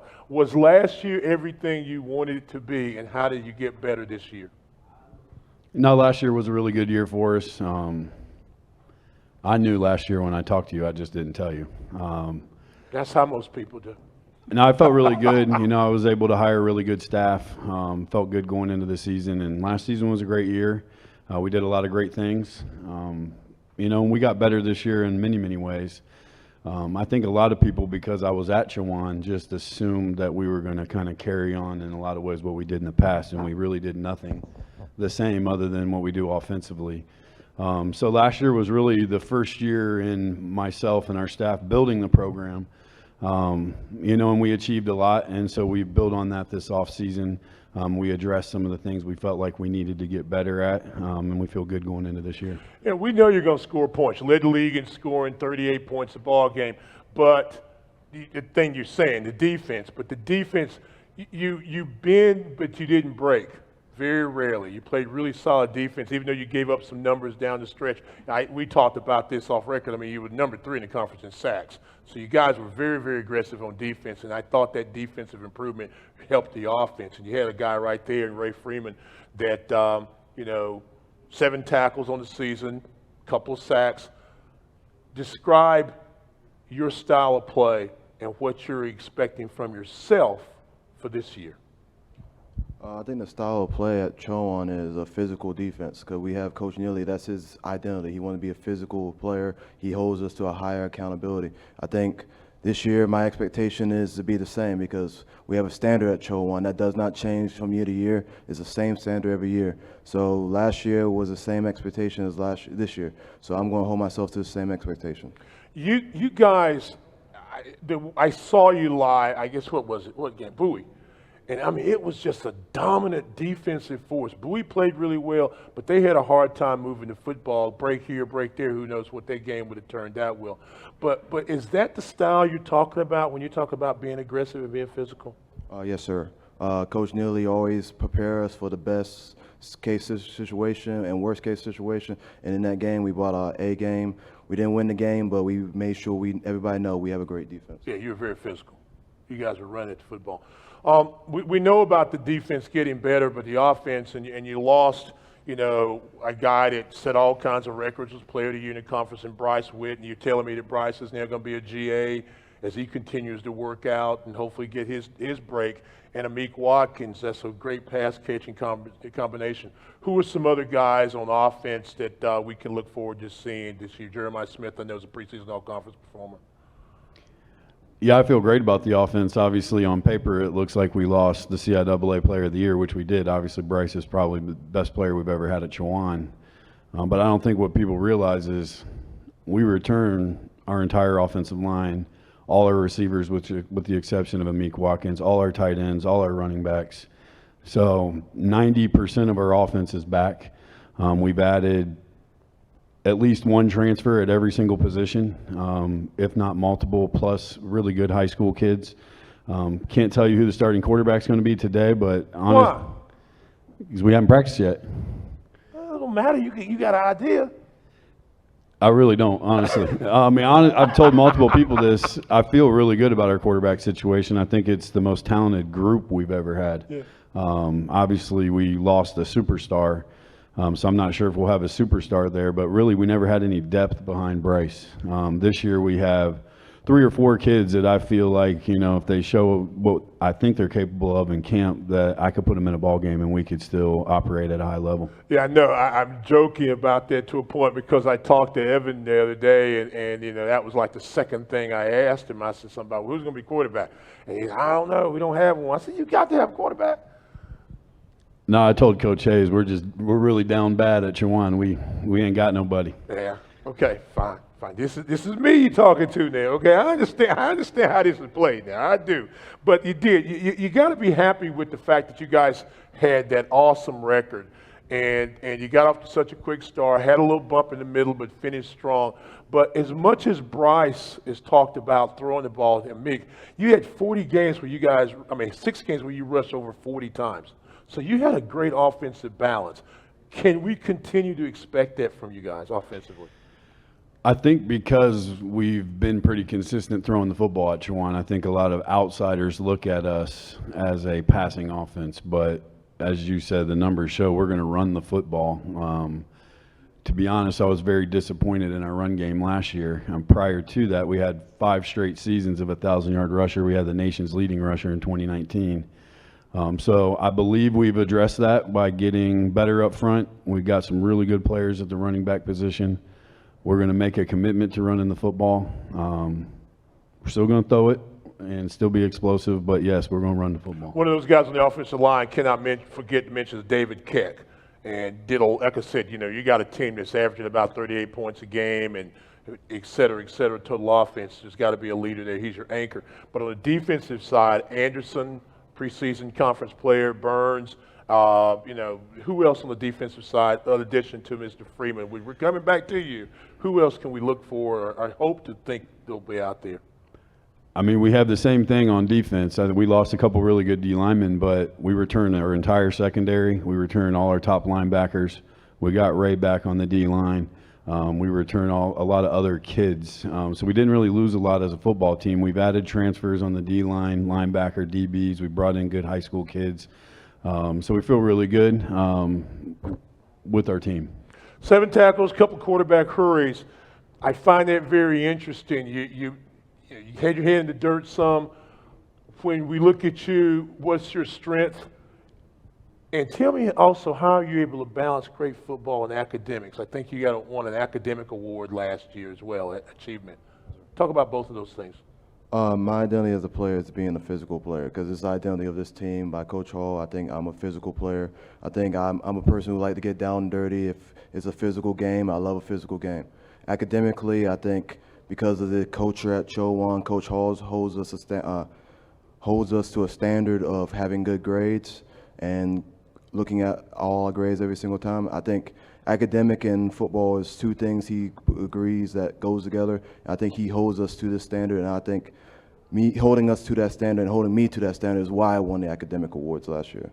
I think I read, and I'm sure I got the numbers wrong. You correct me, but I think he had 180 some student athletes maybe last semester that made honor roll, or a big number throughout the season that were honor students. There's a great support system on campus in Murfreesboro, isn't it, for you student athletes? Oh, yes, sir. What makes that so special, the whole idea of what you guys do on the field, off the field, and community service? I think one of the great things about Chowan is the family-oriented atmosphere there. So I think everybody there cares about each other. Even I work at maintenance, and there's a woman there that takes care of football players. They believe in this being a family and taking care of others. This is, when you come to Chowan, it's a brotherhood and a family. That's the only thing, the top one thing you can say when you leave, you are part of a family. You do what? You work where? Maintenance. Really? Yes, sir. That's all right. That's all right. So So you're busy. Yes, sir. You're kind of busy during the school year. Yes, sir. Yes, sir. That's cool. That's cool. Because the one thing I know when you come into Murfreesboro and in the surrounding area, Conway and all up in there, is that it immediately just turns blue. I mean, that's one thing I know about your community. They have bought into Chowan University and Chowan University athletics, and with young men like you, I can understand why. And you got great leaders and everything like that. Final word, real quick. Tell me something I don't already know, or I don't have on my notes, or not thinking about what we can expect from the high-flying Hawks this year. We're just going to show up every single day. My goal when I took over the program was I didn't want the opposing teams in our conference to look forward to playing Chowan. And I don't think anybody's looking forward to coming to Murfreesboro or having us show up to their place. We're going to play hard. We're going to play physical. We're going to compete at the highest level, and we're going to let the chips fall where they may. We'll be ready. Hawks going to fly high this year, Ray? Yes, sir. All right, okay. Well, I'll be there. Look forward to having Come you. out there to the pond. Get there and throw. I'm getting me a rod and reel this year. Do a little fishing out there in the pond. Me and Coach Mashuda. So we'll see what we can get done. I appreciate you. I thank you for everything. Congratulations on the great season last year, and look forward to what 2022 can bring. We appreciate it. The Bears last year were 6-4, 5-2 overall. Lost 2 tough conference games, and I'm saying this in the opening, and then we'll talk about it too. But you were 6-4, and 3 of those 4 games you lost by 3, 2, and 4 points. So I know that you're thinking about that even now. Like, why you got to bring that up? But that's what I do. But anyway, number 5 in the conference in offense, averaging about 25 points a ball game, but the 3rd best defense as far as yards go, allowing about 255 yards and only 17 touchdowns. And how about this for Shaw University? Does this shock you? Number 1 in rush offense. A team that ran the football 385 times for 19 touchdowns and an average of about 185 yards. Coach, good to see you. Welcome. What can we expect from Shaw U this year? That rushing was pretty good, man. I like them stats. Yeah. Yeah, but I did my homework now. Yeah, you did. I did. We're gonna play football, man. It's no secret. We got a lot of toys on offense. We got 8 starters on offense coming back. Our whole offensive line is coming back. I believe we got 2 of the best running backs in the conference, Sidney Gibbs, and nobody talks about Andre Brandon, but he had 10 touchdowns last year. Defense, we got a young defense. We got some young guys. We missing Devin Hunt, of course, and Kevin Sherman, but we replaced those guys. I think we're going to be real good.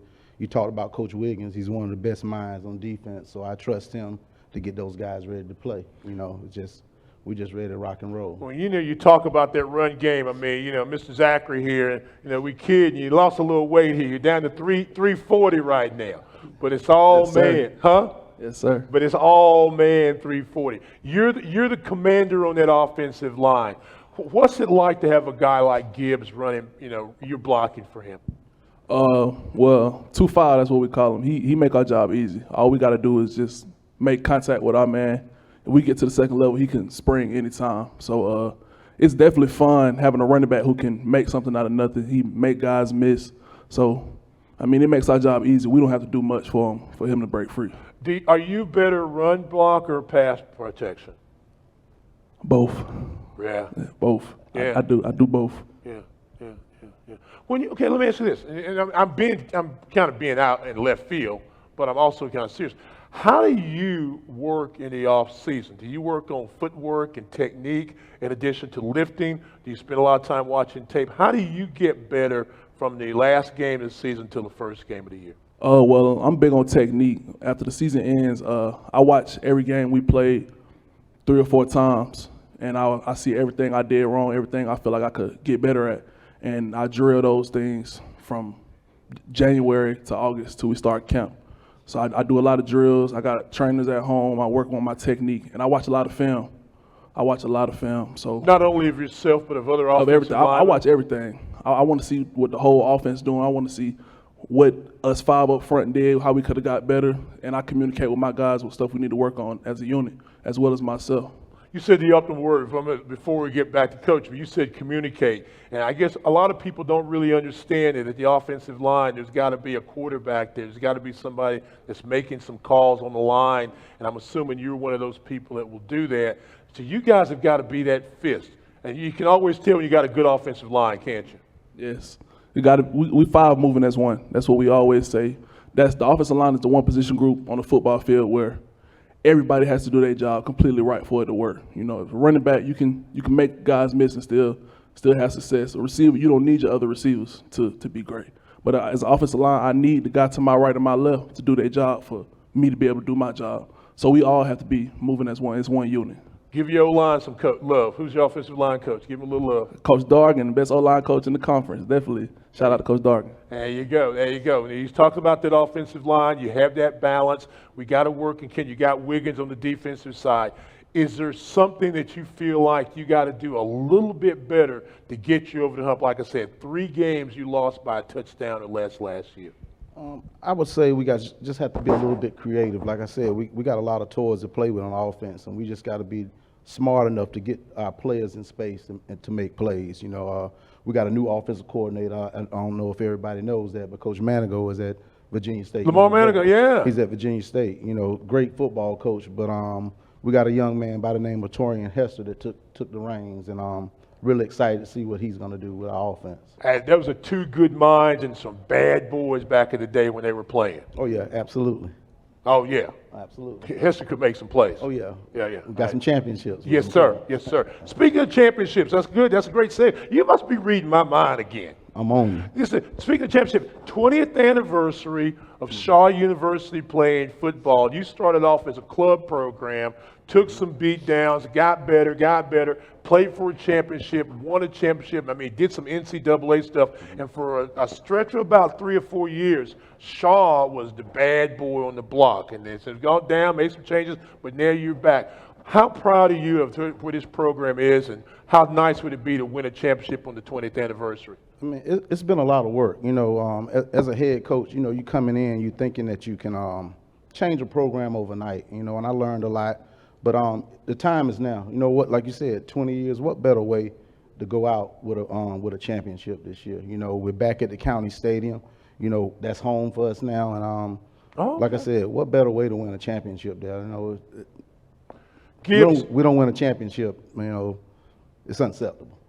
We got to win a championship this year. The pressure's on, and I'm going to put the demand on my coaches and my players.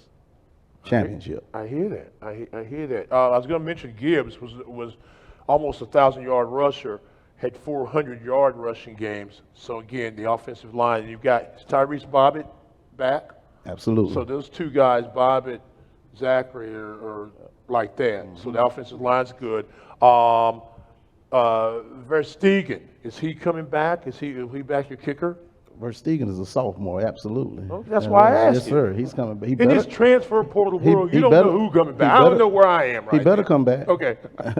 I ain't going to release him. I guess you had a lot of people looking at him, didn't you? Oh, absolutely. Yeah. Absolutely. Yeah. I mean, some good numbers here. 99 field goals, and made all his point after touchdowns, and was another offensive weapon. So, again, the reason why you could score 25 points a ball game. Yeah. Last 2 things, and I let you go. Again, 20th anniversary. Last championship was in 2010 at Durham County Stadium, ironically enough, against V State. But September 3rd, you play Wingate. Wingate's always been a tough team to sack. At Wayne State up in Michigan. It's going to be a good game. Bowie State and Elizabeth City State. You've got 4 very difficult early season games. Yeah. Then what? Then what? Then what? Hey, we're going to keep winning. You know, we plan to be 4-0. You name those 4 teams, we're going to be 4-0. That's our plan. Yeah. But it's one game at a time. Right. You know, we got to believe in ourselves. And one thing about this football team that's different, I've been on a lot of championship teams, is that they hold themselves accountable. And everywhere I've been, when kids hold themselves accountable, that's championship football. We don't have to govern those guys. They don't make it to the weight room on time. They're on their butts. So I think we're in the right direction, and look forward to see some exciting football with Shaw. And you're getting great support from the top. Absolutely. We got the best AD in the conference. Yeah. You know, he's come in and he understands what we need, and he's been my right-hand man, you know, definitely. That's good to know. Last thing out of you, Mr. Zachary, business major, correct? Yes, sir. And you mentioned home. Where's home? Atlanta, Georgia. Atlanta, Georgia. So a lot of competition down there. Do you get a chance to, when you're down in Atlanta, and there's a lot of great athletes in the ATL, to talk about Shaw University? And if you do get a chance to, what do you say about Shaw and your experience at Shaw? Well, the first thing I learned quickly about Shaw is family. That was the first thing that Coach Jones even told me when they was recruiting me. And I learned that as soon as I got on campus, But before teammates, we brothers. We got guys, we living together, and sleeping on floors, we do everything together. So I tell them that, and that's translated to the field, to the practice field, in the weight room. We bring that brotherhood from on campus to football. And so that's what I tell everybody, that HBCU is the first HBCU of the South, and that's how it feels. It feels like the motherland when you're there. Yeah. And I know it was great to get everybody back after all you went through with COVID. Everybody did, but I know you guys were doing some big things, so that's good. Yes, sir. Guys, it's always good to see you. I'm going to be over there. You still practicing the same place? Yeah, we go to NC State a little bit too now. You do? Okay. We don't upgrade it a little bit. Yeah, okay. Listen, but Chavis is home. Tell Lynch, Chavis is home though. Yeah. I know. I got to make sure I go. Be over there in the other corner over there. You got to check it out. Check out practice. Always good. Say hello to everybody for me. It's Shaw University. Like I said, the first HBCU in the South, and a lot of great history there, academically as well as athletically. And really enjoyed your awards dinner back in the spring. That was cool. Really, really appreciate being a part of that. That's good. Antoine Lynch is someplace in here. That's your SID. He'll help you out. Adrian Jones, head football coach, and Mr. Antavius Zachary, offensive lineman, Shaw University, celebrating their 20th anniversary or kicking off football. Thank you, gentlemen. We appreciate you. Welcome to Shaw University, a place where history is made, leaders emerge, and transformation begins. At Shaw University, you will learn from dedicated professors and meet lifelong friends. You can take part in over 30 different academic and service organizations. Get involved in Greek life, sports, or the Platinum Sound Shaw University's notable marching band. Shaw University is the right place to grow, learn, and explore. You guys have been in the fight the last 3 years. Every year you've been there. You've had great year, but there's been a team up north that's just been a little bit better. So how do things change in 2022 for Virginia Union? You start out with the same recipe, I guess you said the tradition, and kind of put it there. We know that's been the game that's been stopping us from getting here every year. We win that game any one of the 3 years we're playing in Salem. Yeah. So, we feel good about what we're doing, though. I think it's not an overnight type of thing that we have going on at Virginia Union, and everybody knows that. Consistency is the key. We get a lot of good players like the one next to me, and we compete week in, week out, and when you do that and you do things the right way, championships come. So that's kind of the way we're looking at it. Let's talk about the yacht by beside you. Mr. Jada Byers was the offensive rookie of the year, and I was just looking at numbers very similar to Hagan's. He had 4 games where you rushed 20 times or more. Had a huge game against Chowan with 2 touchdowns, 33 carries, 213 yards. What's that? The ball's not very heavy. It's easy to carry a lot. Yeah, that game right there was just a statement game because our senior running back we had before that, he started cramping up. And he told me, Jade, I need you to finish the game out strong. And everybody just trusted me to do it as a freshman. I just went in there with they trust in my heart and finished the game strong. Yeah, I mean, early in the year, you didn't know, a lot of people didn't know who you were, and you look at stats, you look at tape, who is this guy? And then all of a sudden, you just kept putting up numbers. You kept putting up numbers, having a lot of great rushing. Did you feel like you got stronger as the season went on? Because I know the last game of the season, you were a stronger running back in the second half when it was winning time than you were in the first half. Is that something that you felt like you were able to do this year? Yes, I felt as though I progressed a lot. Every game I took something more and more and got better at it as every game I played and just try to do what I could do best with that front 5 in front of me. Had a great offensive line. We'll talk about the second coach, but while I've got Jada, you had this great offensive line, but you've got great, all running backs have it, but you definitely have it because you're not the biggest back in the bunch, but you have great vision. You see the field very well. Is that something you had to learn to do, or is this a natural ability? I feel as though that's something God just gave me because I had that my whole life, and it was times where I played on teams by myself and just running backwards and trying to score and trying to make something happen. And that's how I look at myself as somebody that's just trying to make something happen that has a chip on their shoulder. Coach, talk about this team. Offensively, who do we have coming back? Like you just mentioned, we have Jada Byers, of Yeah, course. Jada Byers back. So, Okay. you know, but and most people think that, like I said, you said he turned it on a little later in the season. In week 2, he rushed for over 100 yards against Valdosta State University, and throughout that season, I think he was probably one of the only ones who did that. I was about to say, I think there may have been one other running back last year that ran for as many yards as Jada did against Valdosta. So we was happy with that, but the CIAA is a line of scrimmage league. You know, we know that. You know, so we want to be good on both sides up front. You know, so up front, I think we've developed, you know, a certain type of mindset on both sides, and we're good up front. You know, we feel like, you know, any one of our skill guys can turn it on at any time, you know, but up front is where we're good at. You know, we have 4 returning offensive linemen that started, and we have 3 returning defensive linemen that started. So we feel good about what we got up front. And the teams that win the line of scrimmage in this league usually playing in Salem. And I think all the coaches can attest to that. You know, you're not going to win this thing on the flanks. You're going to win this thing in the middle. You know, so that's kind of where we build our team from. And you also win it with good special teams. Absolutely. And you had that last year. How do we advance? How do we replace the guys that we lost? It's tough to replace an All-American. You know, I think you got to do it collectively, and I think that's what we have now. We have a bunch of good guys, a collective unit. When we had Jefferson, he can do it all. You know, just kind of put him out there and watch. You know, so to speak. And I know a lot of the coaches in the league probably already graduated, but we got a few new guys that are coming in that are just as good. You know, and again, we look to do that by committee. And those guys, they're pretty second special too. Do you see this as a great opportunity because of some of the changes in the conference, you know, as far as, you know, Bowie State and whatnot, but new coaching staff? Do you look at this as a great opportunity to get that championship, to get that Northern Division title? Because, I mean, you talk about how close you are. You know, over the 4 years or 3 years you've been there, you're 16-5 in conference play, and overall you've only lost 11 ball games. So you're doing it, but is this the year, is this the opportunity you think? 9 ball games. 9. Okay. So no, it really doesn't matter who we play. I think. You know, I think our most important opponent is our next opponent. You know, we kind of look at it like that. And you can't take away from what Bowie has done up there and Coach Wilson has done up there, but I think he's established the program. So whoever's next in line up there is pretty much going to do the same thing, I think. So we know we got to compete come October, you know, no matter who we got to play, you know. So, but our next opponent is probably, you know, our most important opponent.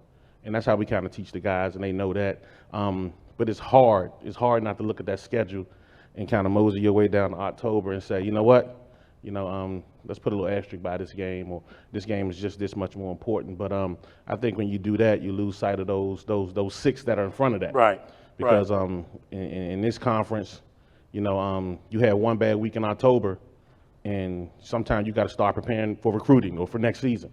You know, you got to make sure you keep it buckled up and ready to go every week. JD, you're the offensive rookie of the year, so you know a lot of eyes are going to be on you this year, especially after we're up here talking, and then everybody knows who you are. What are your offensive and team goals for this season? Offensive and team goals this season is everybody want to play at Salem. That's our goal regardless. We don't want to go back up there and spectate. We want to be on the field playing this year. And our offensive goal is just for us to do what we got to do and win every game in the front line, the front 7, like we always do, offense and defense. They were telling me you did a really great job in the classroom. I think you came down here, not transferred, but enrolled here from New Jersey. So what is it about Virginia Union that's really made it feel like home? That's just the best place I could ever wish for. Like, I've wished that was an NFL team right there. That program is just wonderful right there. It's just, when Coach Parker first accepted me to come there, when I left Sacred Heart, it just felt like they came with open arms. Like, some people don't understand, like, HBCUs is the best schools to me regardless. And I feel as though all these coaches is like father figures to me, even though I have my father, but all these coaches is here is just trustworthy. They respect you. They let you just be you and let you just be a young adult, and they just let you not make many mistakes, and they let you teach football and life aspects after that. And when you walk around the halls there, you go in the locker rooms, you see a lot of football great history, a lot of legends, you know? Yeah, I do. I mean, you know when you put on the VU uniform, you know they're coming after you, right? Yeah. Yeah. They're definitely coming. Yeah. It's a lot of history in that school that It's too much history to talk about.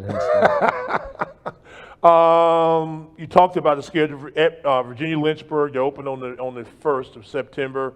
Go down to Valdosta State. And I know you always try to schedule some heavy teams to get this team ready for not only that game, but for CIAA play. So that's going to be a challenge. Livingstone and then a Fayetteville State team is preseason pick #1 in the South. So a very challenging September schedule. You guys ready for it? You got to be. Not looking for any weeks off. I don't think, we choose to schedule who we choose to schedule in those out-of-conference games. We don't have to play Valdosta. We don't have to play some of the teams we've played in the past. It's by design.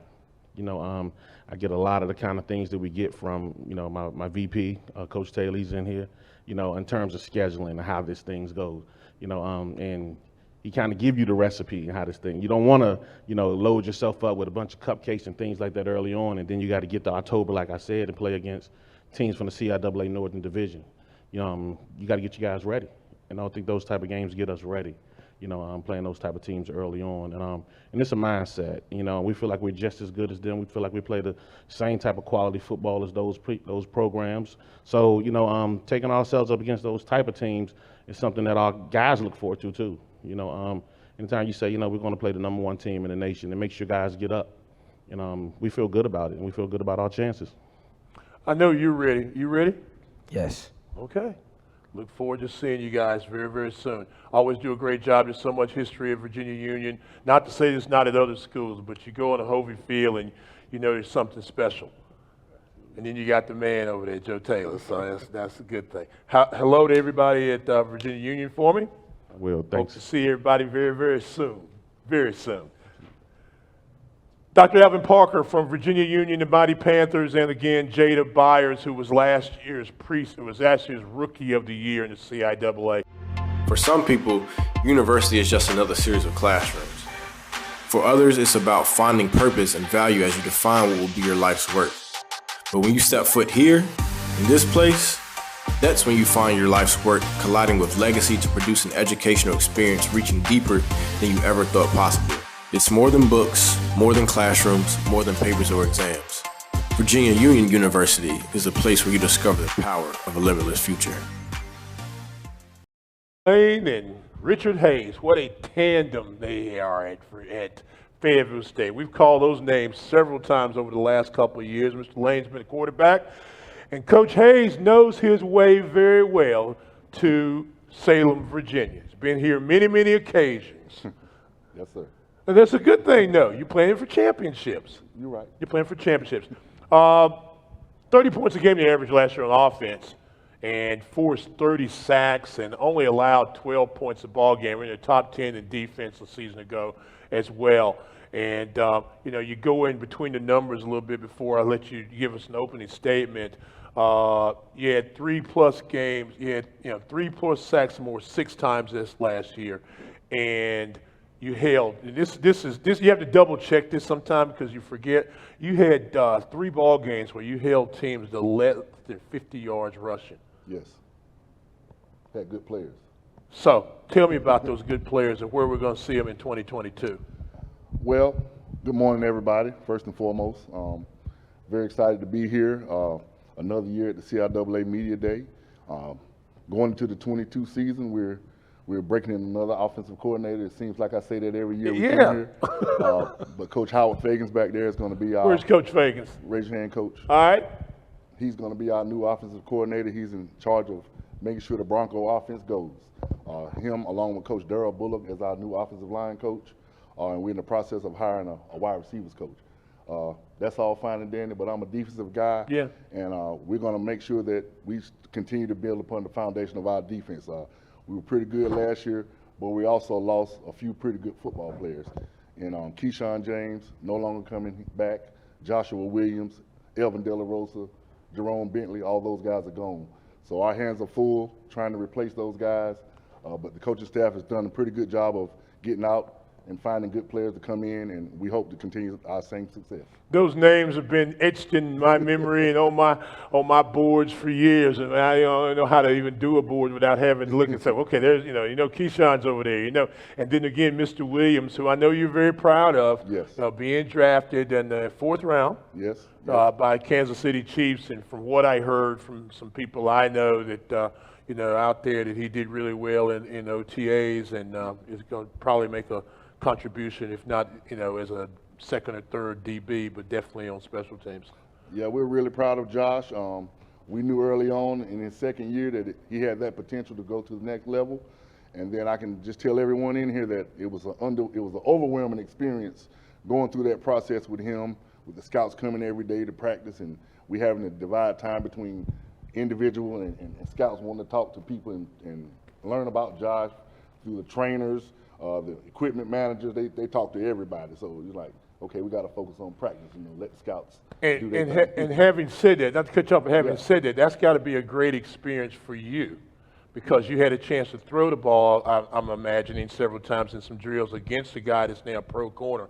So what kind of quarterback can we expect out of you this coming season? You had some nice numbers, you had some great games. I'm going to talk about them in a second, but I want to hear from you about what your expectations are. As a quarterback this year, you can expect a great leader, someone who's going to stay positive and be relentless in those defiant moments. I want to be the guy that my teammates can look up to and count on in all situations. We always have to stay positive and remember what the main goal is. I want to rely on my teammates as well. That's going to be a big thing. We should be able to rely on each other, and we're the ones out there throughout the 4 quarters. So that's what you're getting from me this year. Threw for over 2,200 yards and 21 touchdowns, 152 of 235. And this is the thing, the typical Fayetteville State solid quarterback, only 5 interceptions. So you value the football, and had 3 ball games last year where you threw 4 touchdowns or more. So again, you get it done. So with that being said, what are you able to take back? And you've been the quarterback a couple times and had some nicks and necks and all that stuff, but what are you able to take back from your championship game experience to be able to get this team over the hump this season? Like I said before, we just have to be relentless. I study, some of the great players at their sports, like Kobe Bryant and Michael Jordan, and the thing you look at with those guys, they've all endured adversity, but throughout it all, they remain relentless. And so you just got to keep fighting. No situation is the same one. So it's a new thing each time, but we just got to stay strong and keep fighting no matter what. With a guy like that as your leader, as you're pulling the trigger, who is Jetson back? No. He's not back. Okay. Not back. Who were some offensive guys that you can share that we can look forward to looking at or beginning to build some foundation with? Well, we're going to always start with Kahari at quarterback. As it relates to the offensive line, Michael Todd is coming back as the left tackle. Ben Caldwell played right guard for us. We lost 3 offensive linemen, so we're replacing those guys. We were very, very old at receiver last year. Ty Sharp's no longer with us, so we had to recruit a bunch of young wide receivers that we think are very talented. And then that's the offensive side. So. Which is a great question to ask you. What do you look for in receivers now? You've had some really great receivers the last couple of years to play with, and now you're going to get a whole new bunch. And I'm not saying, I'm not talking about throwing them on the bus or anything like that, but what do you look for and say, okay, yeah, he's got it. He can help us. I look for someone who's going to work hard in their craft, guys who study the game, willing to learn the game, because I think that if I can get my skill guys to think like a quarterback, then we're in a good position. So guys who are going to be relentless out there, that tough, willing to get off the press, be able to run good routes, and be efficient. Elton Andrews back. Yes. So kicking game, pretty solid special teams. What about the kick returners now? We're going to have to develop them. They're all gone. He's going to be one? No. Yeah. You sure? I'm very sure. What makes him so valuable? I know there's maturity. You started off out on the West Coast and you were Hutch and everything. What makes him the quarterback leader that can take you to the promised land? Just the way he attacks each and every day. Never late to anything. Straight A student. This is one of the first times you're going to see him without a football in his hand. He normally carries it everywhere he goes. But just being able to galvanize the other guys, getting them together in player-led practices and 7-on-7s. He's done an outstanding job this summer with the summer workouts and getting the guys out there working out in the afternoon. So just his overall leadership and what he brings to the table, we're going to continue to build on that. Kari, what are you studying at Fayetteville State? I studied English. I graduated in the spring, and now I'm going to go back and finish up my minor in communications. Great. Good job. Good job. Good job. Good job. That's you guys. I didn't even ask you anything. I didn't say anything about the other stuff. You know what I'm saying? Because I know, but you handle it so well. But I know what it would mean to you with the legend in your family and with the success you've had as an assistant coach, as a head coach, what it would mean to you to win that football championship. Definitely. It's almost like you're a victim of your own success. Being at Fayetteville, and from my second year until now, all we've done is play for the championship. And it's kind of premature, but now it's expected. And so we're going to have to continue the success that we've had. We're not going to run from it. We know everybody in here is gunning for us, and we'll take on the challenge. Yeah. Yeah, I mean, it is what it is. It is what it is, yeah. It is what it is. Real quick before I let you go, renewed the series with UNC Pembroke this year. They've always been a very, very strong program, and that game is always, what's the name of that? Is there a name to that anymore? The Battle of I-95? Two River Classic. What is it? Two Rivers Classic. Two Rivers Classic. I knew it was, yeah. I mean, you played that. Wingate, another tough team, yes. and then Lincoln as the first three games. So hey, you got your hands full. Definitely. Starting off with UNC Pembroke, that's been our focus all summer.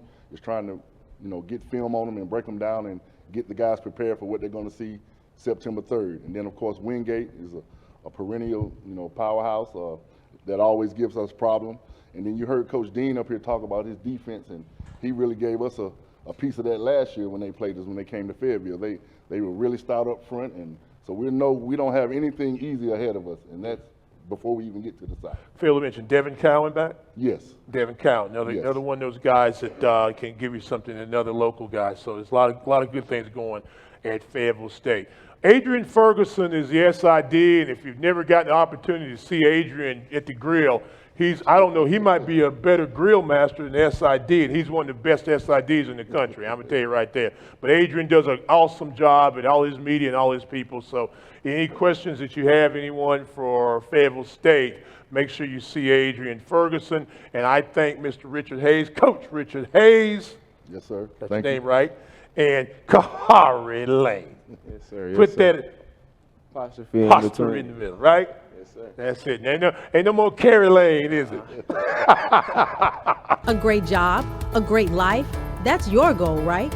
Whether you are a traditional student, a transfer student, a military student or a dependent, an international student or an adult learner, Fayetteville State University provides exceptional educational opportunities for everyone. We offer nationally ranked degree programs at an affordable cost. Visit uncfsu.edu to learn more and apply today. Come here, go far. This is Fayetteville State's promise to you. Bowie State University, what can we say about the Bulldogs? A phenomenal season last year, 12-2, advancing to the NCAA's quarter, 7-0 in conference play and winning their third CIAA championship in the last 4 years. One of those years has been a break year, so 3 consecutive championships. New head coach Kyle Jackson.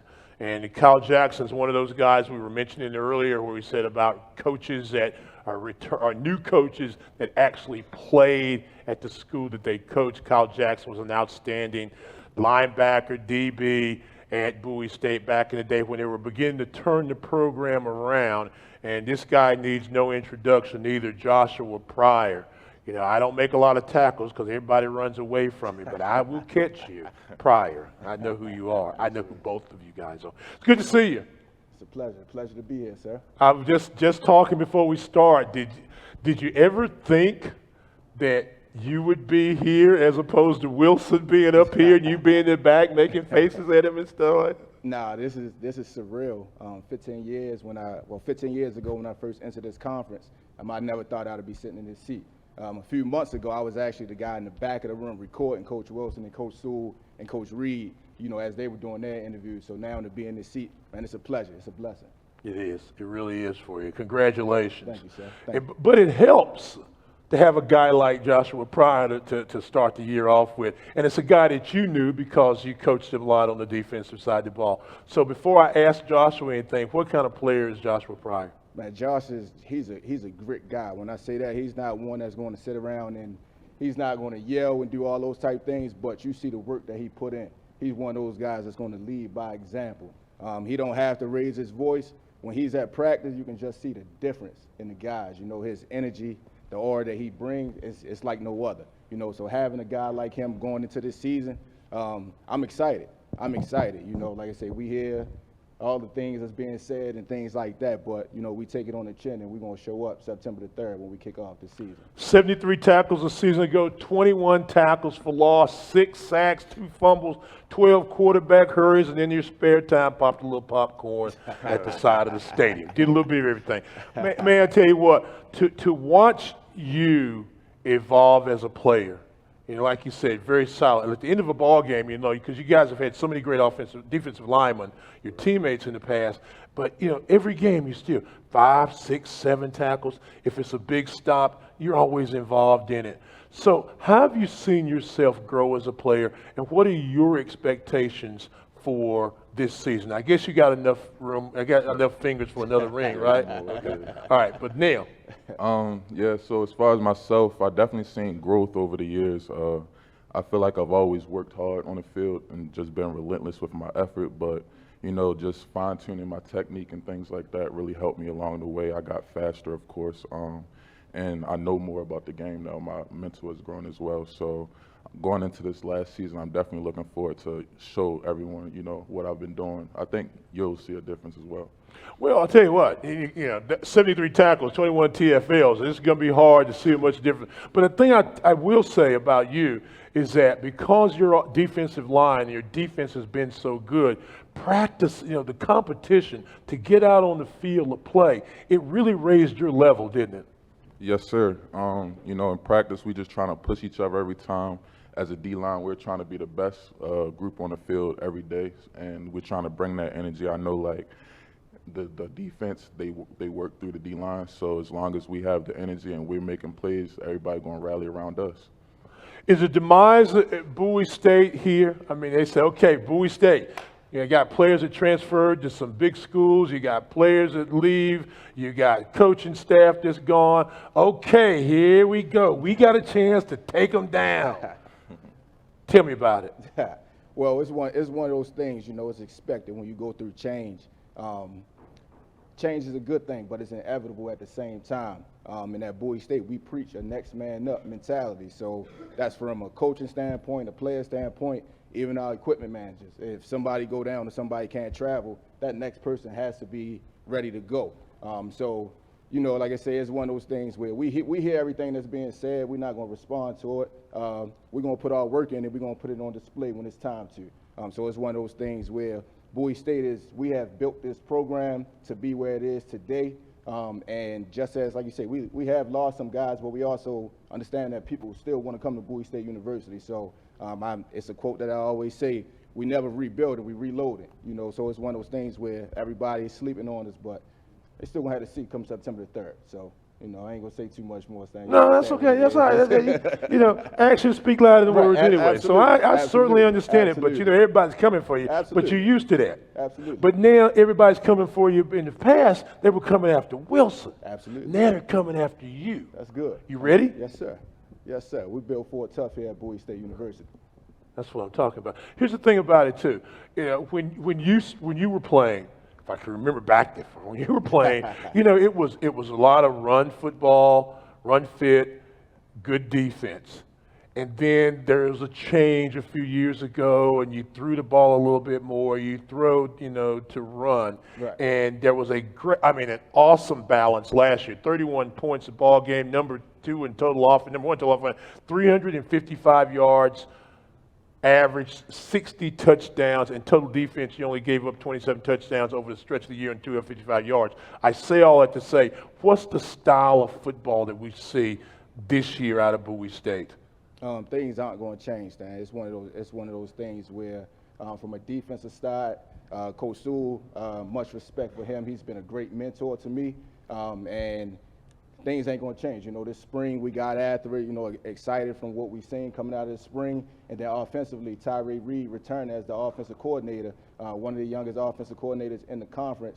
He has led us to 2 conference championships. You know, so from an offensive side or defensive side, we don't expect no let up. The expectation is the expectation. And just to throw this in, you, Reed, and Coach White are all part of that college football program, Yes, sir. minority coaches, top 100 coaches. Yes, sir. And that was on you before you got the head job. Yes, sir. So that, you know, somebody knows something. Absolutely. So speaking of that, so who else is on your staff there? Because I know Sewell left to go down to Alabama State, Yep. and then goes back up and he's joining Wilson at Morgan. So who are your other coaches, and what background will they give you as far as help, as far as it, we say?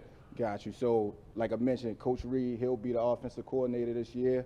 Coach Avery Williams, who was our defensive line coach, he'll step up in that defensive coordinator role. A little bit about Coach Avery Williams.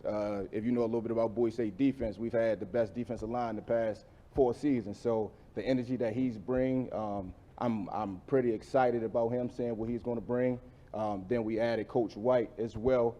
He has a D2 and some D3 background, but he has a major buy-in of the guys right now, so I'm excited about what the DB room is going to look like. And then you talk about we find ourselves in trying to keep everything in-house as much as possible. It's going to sound crazy, but Kyle Jackson, who I coached, and he played from 2015 to 2019. I'm promoting him to my linebacker coach, you know. So you talk about the continuity in the staff. That's one of the most important things that, as a head coach, that I consider when you're talking about change. You want to keep familiar faces around so that way the guys can be comfortable, you know. So it's one of those things where it's no let up. Everybody that's on the staff already know the expectations that were set before, and we're going to continue.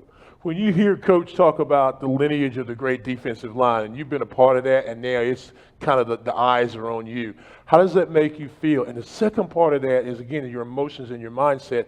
How proud are you to be a kid from Baltimore that's playing within 20, 30 minutes of your home and having the success that you have?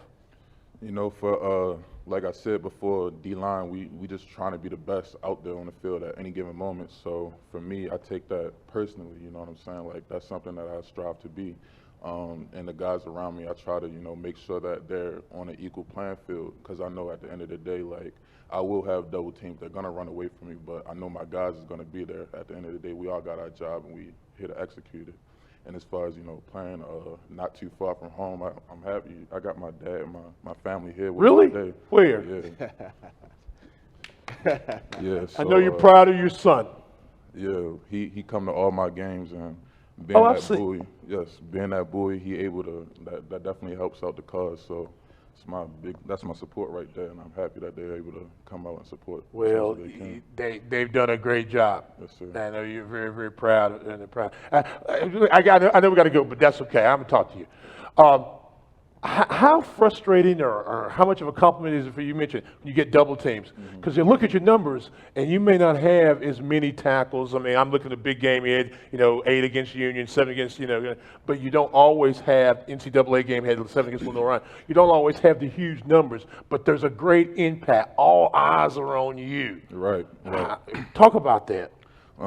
Basically, I know that if I'm not making a play, it's going to open up the play for somebody else to make. If I got 2 guys on me, that's 9 guys left to block 10. So, you know what I'm saying? It's opening up the doors. And like I said before, I just want to make sure that I'm able to put my team in the best position to win. That's not always me making a play, but if you game planning and your game plan was to, run to my side, and now I line up over there, and now you stop doing that for the rest of the game, I feel like I did my job. There's a lot of pride at Bowie State in it. Yes, sir. Yeah, I mean, you can see it. You can see it when you come on campus. Now, I've been up there a ton of times and get ready for a football game, and there's just a confidence and, how you guys dominated that game I saw back in early October and in championship. I see it. How easy is it going to be hard for him there to be the head coach as opposed to being the position coach of yours?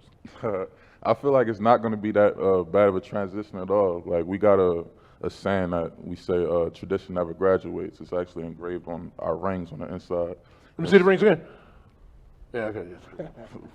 So yeah, tradition never graduates. I feel like as long as you buy into the program, everything's going to be good. And something about Bowie is we're gonna have people buying in. We're gonna have transfers coming in. We're gonna have changes happening through the off season. But at the end of the day, we're still gonna be Bowie State football. Computer tech major, correct? Switched to communications recently. Of course you did. Yes, sir. Of course you did. Of course you did. But number 0 still, right? Yes, sir. Yes, All sir. right, okay. As long as we got that. As long as we got that. Everybody did. Man, you know, you're not about, I know you've known you long enough to know you're not about a lot of talk all the time. Right, you're about preparing and being ready to play. You open the season with New Haven, then it's at Saginaw Valley. And I thought that Saginaw Valley win at Bowie last year was that thing that really opened up some eyes, because not only did you beat them at home, but you beat a team that was out of the region and, you know, came in with a pretty good reputation. You go to Saginaw Valley, then you've got Shaw, and Adrian's going to be ready, and he's going to run the ball, and you got St. Augustine's, and they said they don't want to be here next year first. So you know what it's about, and you know the way to Salem, and so, you know, you see Kerry back there. You've dealt with him before. He's handed you the trophy, so you know the thing. We look forward to watching you play. I can't say this enough that we're very, very proud of what the Bowie State program was able to do last year. You made all CIAA fans very happy, and your administration, Dr. Bro, Mr. Dowdy, everybody. So we just want to thank you guys for last year, but now it's this year, and so we wish you guys the very best of luck, and we'll see you as the season goes. Thank you, sir. Appreciate you for having us. Always, my pleasure. The Bulldogs from Bowie State University, new head coach, Mr. Kyle Jackson, and the man, the Big 0, not to be forgotten. Bold. It begins in your soul. It moves you, empowers you. It comes from shared knowledge, from community. Bold is born at Bowie State University. It's how we prepare students to break barriers and change the world. It's an affordable, world-class education focused on nurturing those ready to take charge. So bring your bold. Visit Bowie State University today, on campus or online. Bowie State University, taking tomorrow boldly.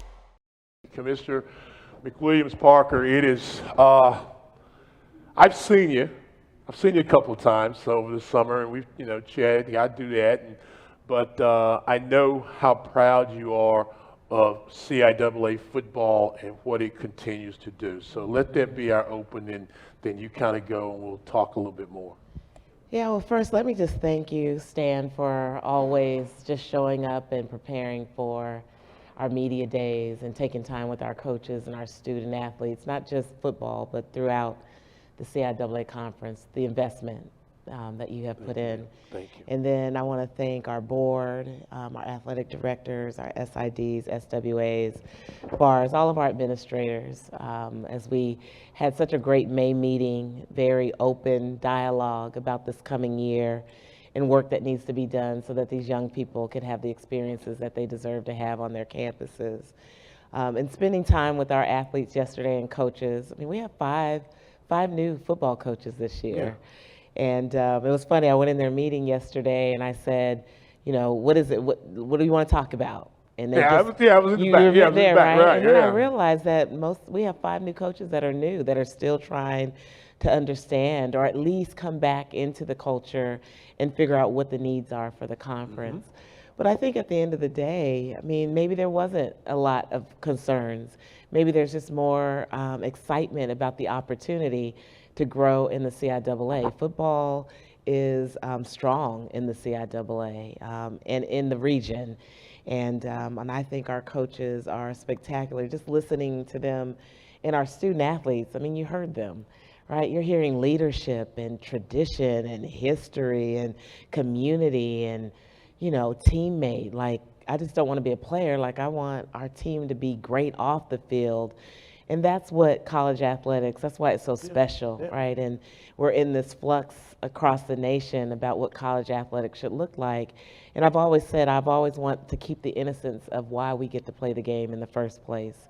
And the game of football, basketball, volleyball, whatever it is, many of us, if we didn't have the opportunity to play on our HBCU campuses, I probably wouldn't be here. You probably wouldn't be here. Many of us wouldn't be here. And so I'm just grateful to just sit back and observe the talent that we have, not just on the field, but the talent of what future looks like for the CIAA.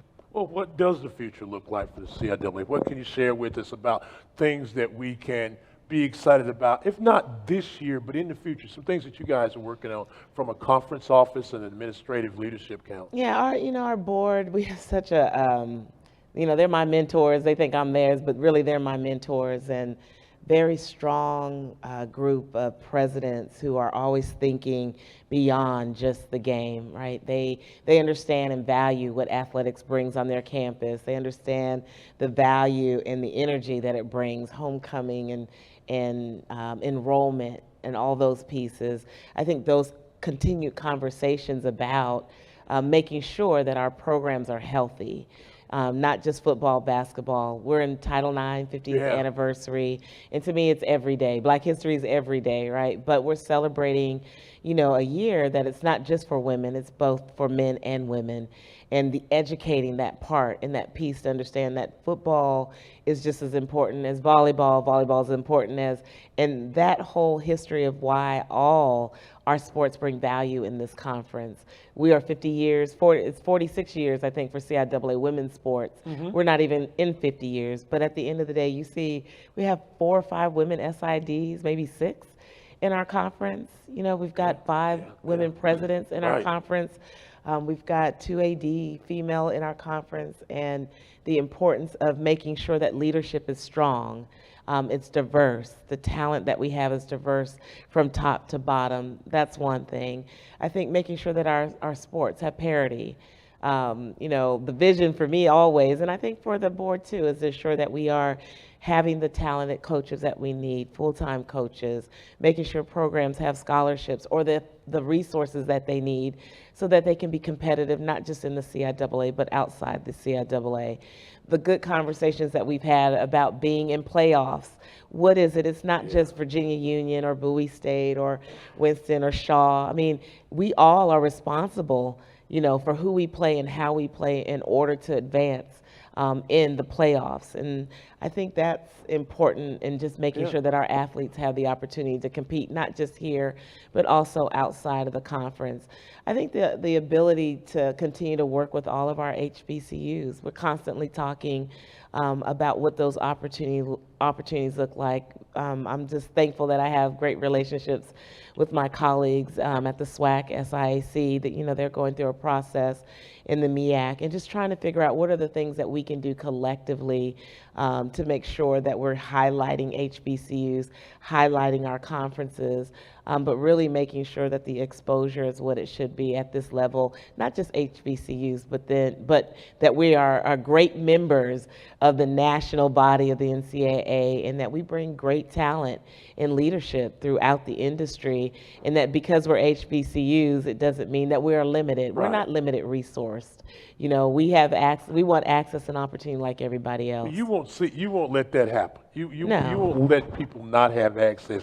From what I know about you on both sides, you're going to make certain that the CIAA not only gets theirs, but is treated fairly, and maybe get more because of part of something you mentioned a second ago, which was, we talk about change. As always, everybody wants to change all the time, but there's a change, but there's a stand. CIAA and their coaches and the other members have said that it makes it easy to be able to carry on whatever traditions we are. You heard Clear talk about tradition. You talk about the diversity of the schools. And again, you mentioned it comes to my head, Claflin University, won the CIAA softball championship and played and did very well in the championships, in NCAAs. So you think about what Bowie did, you know about basketball, and Fayetteville State does good, Lincoln women's basketball, NCAA, and I know I'm forgetting some more, and we know about the great history we have in track. So I guess it's good to be you, isn't it? Yeah. As a commissioner. I'm like, is this a trick question? Nah. I think, I'm going in my 10th season. I've seen the transition and all the changes that we have made to get to this point. I really feel like we are in probably the healthiest place that we have been in a long time. And it's not just because of me, it's leadership across our member institutions and everybody doing their part. You know, I always say, you do your part, we do our part, but collectively, it's not a competition between the CIAA and its members and its members and the CIAA. They are the CIAA. I get to serve and work and advocate, you know, in all places for this conference and make sure that that exposure exists, whether it's television, whether it's a seat at the table, you know, for tough conversations, or whether it's making sure our student athletes are represented or getting the awards that they need, or the sponsors value this conference, that there's alignment, you know, constantly. So yeah, my work is cut out, but I have the right people around that everybody is doing their part, not just in the conference office, but outside the conference. Before I let you go, you speak of your staff. I know some of them here, I know, but they've done a great job in getting this together and other events. And we come back to Salem, and Salem has been, you know, it's just Salem and CIAA, CIAA and Salem. I mean, the two go hand in hand. And when you get here, they certainly roll out the red carpet. We met those people. Would you share some thoughts about this relationship? Yeah, you know, and I said alignment, right? And we talk about this internally. First, let me thank my staff, because I have the rock star staff. They just let me show up. They give me what I need. They make sure people can show up and have. I mean, it's a beautiful room in here. You know, they're always looking and seeing what everybody else does. And you know, the one thing that I love about our conference, we see what everybody else does, but CIAA just does what it does. We don't try to compare ourselves. That's that standard. Yeah, we don't try to compare ourselves. You know, we want to be trendsetters. And if we get behind, we catch up. And when we catch up, we just go. And so I try not to worry about what I see other divisions and conferences do. But I do want to make sure that we are not behind in the trends, but we are moving and transitioning ourselves where our athletes can feel like they are valued and they have the visibility. So, but you got to have good people around you that see that vision as well. And you got to have people around that understand their responsibility and role to get those things done. And so my staff, you know, we brought Tanya Walker back. So I'm excited because she's very clear about, you know, what this space looks like.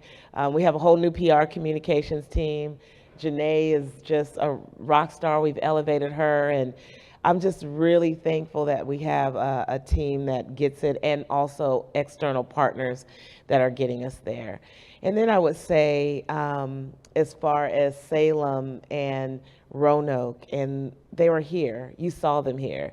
And Carrie's like one of the best in the industry, right? They make it very difficult for you to think about going anywhere, because you want to be with partners who actually see themselves in your own community, right? It's not that we're in their community, but they're in our community too. They come to our tournaments, they come to other championships.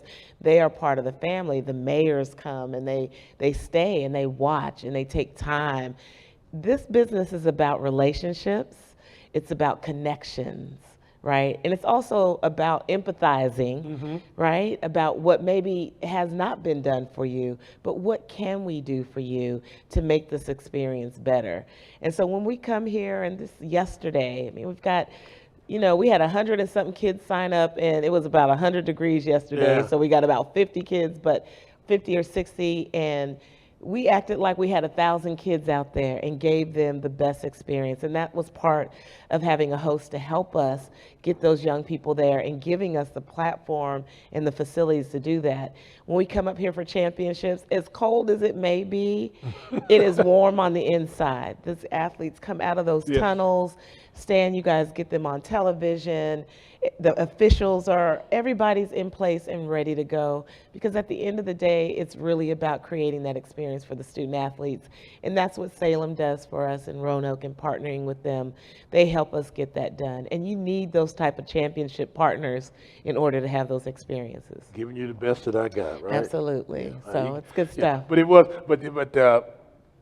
and you know, you mentioned Roanoke, Sherman Lee. Oh, you know, yes. the mayor, Virginia Union grad, and didn't see him, but got to give him some love. And Mayor Keck was here, and we, you know, Carrie's in the back. You got to make sure he does that. You got to need another bag, and we did that stuff. But you know, I'm sitting there, I'm watching the clinic yesterday, and you saw, and Did you see me, Stan? Did you see me practicing? I was, see, I'm trying not to go there, but you did. You did a great job, your Julie, and that shows, you still got what it takes, having won a national championship in Hampton back in the day, also been a star volleyball player, so you still got some agility. Thank you. But, I noticed you only went through it one time. That's You didn't it. go a second time.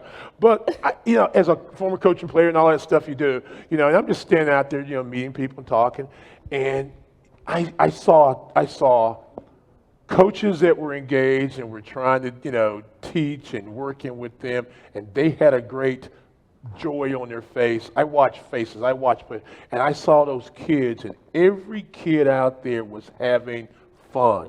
They were learning, and they were working, and the best they could. It might not have been pretty, might not be able to put it on Sports Center, but they were doing the best, and they all left. There was no one that left disappointed. And I think that's what all these things right here together mean, and you put it together, and we may not like you on a Saturday afternoon, but on Monday night we all love each other and we all support each other, and it comes because of the leadership that you provided. So on behalf of myself and everybody else, thank you for all the work that you do and continue to go to bat for the CIAA. Well, thank you, and I totally agree. I told the student athletes yesterday, I said, I know you know how important it was for them to look up to you, because that was you at some point. Yes, exactly. And so you did something really special today, and so I look forward to seeing them having a really good season. We have a great group of student athletes, so thank you, Stan, and CIAA family for supporting us, and I'm looking forward to this upcoming year. It's going to be fun. Yeah, I was watching before we closed it, not to close, but it's so much so looking up. I was trying to do a little work last night. The All-Star game was on. I think back to as a kid where you rush home, for playing Little League or whatever, and you watch some of the All-Star game, and you always dreamed of maybe, whatever sport. And now, it's like for me, like the kid in me, because you're getting a chance to do all the things. You walk on that field, and you're out there. And we provide a lot of dreams. I've always said the CIAA is a conference of opportunity, and we appreciate everything that we do.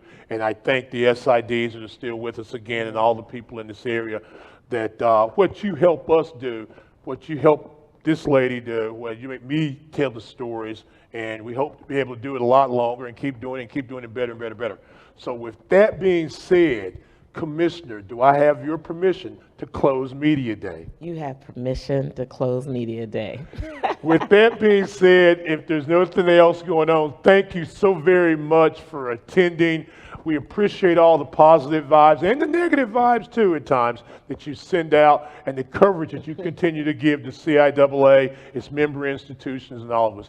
Thank you, sir, very much. Travel home safely. Good luck this season. And if we don't see you before then, we'll see you November 12th in Salem, Virginia for championships. Thank you, and good afternoon.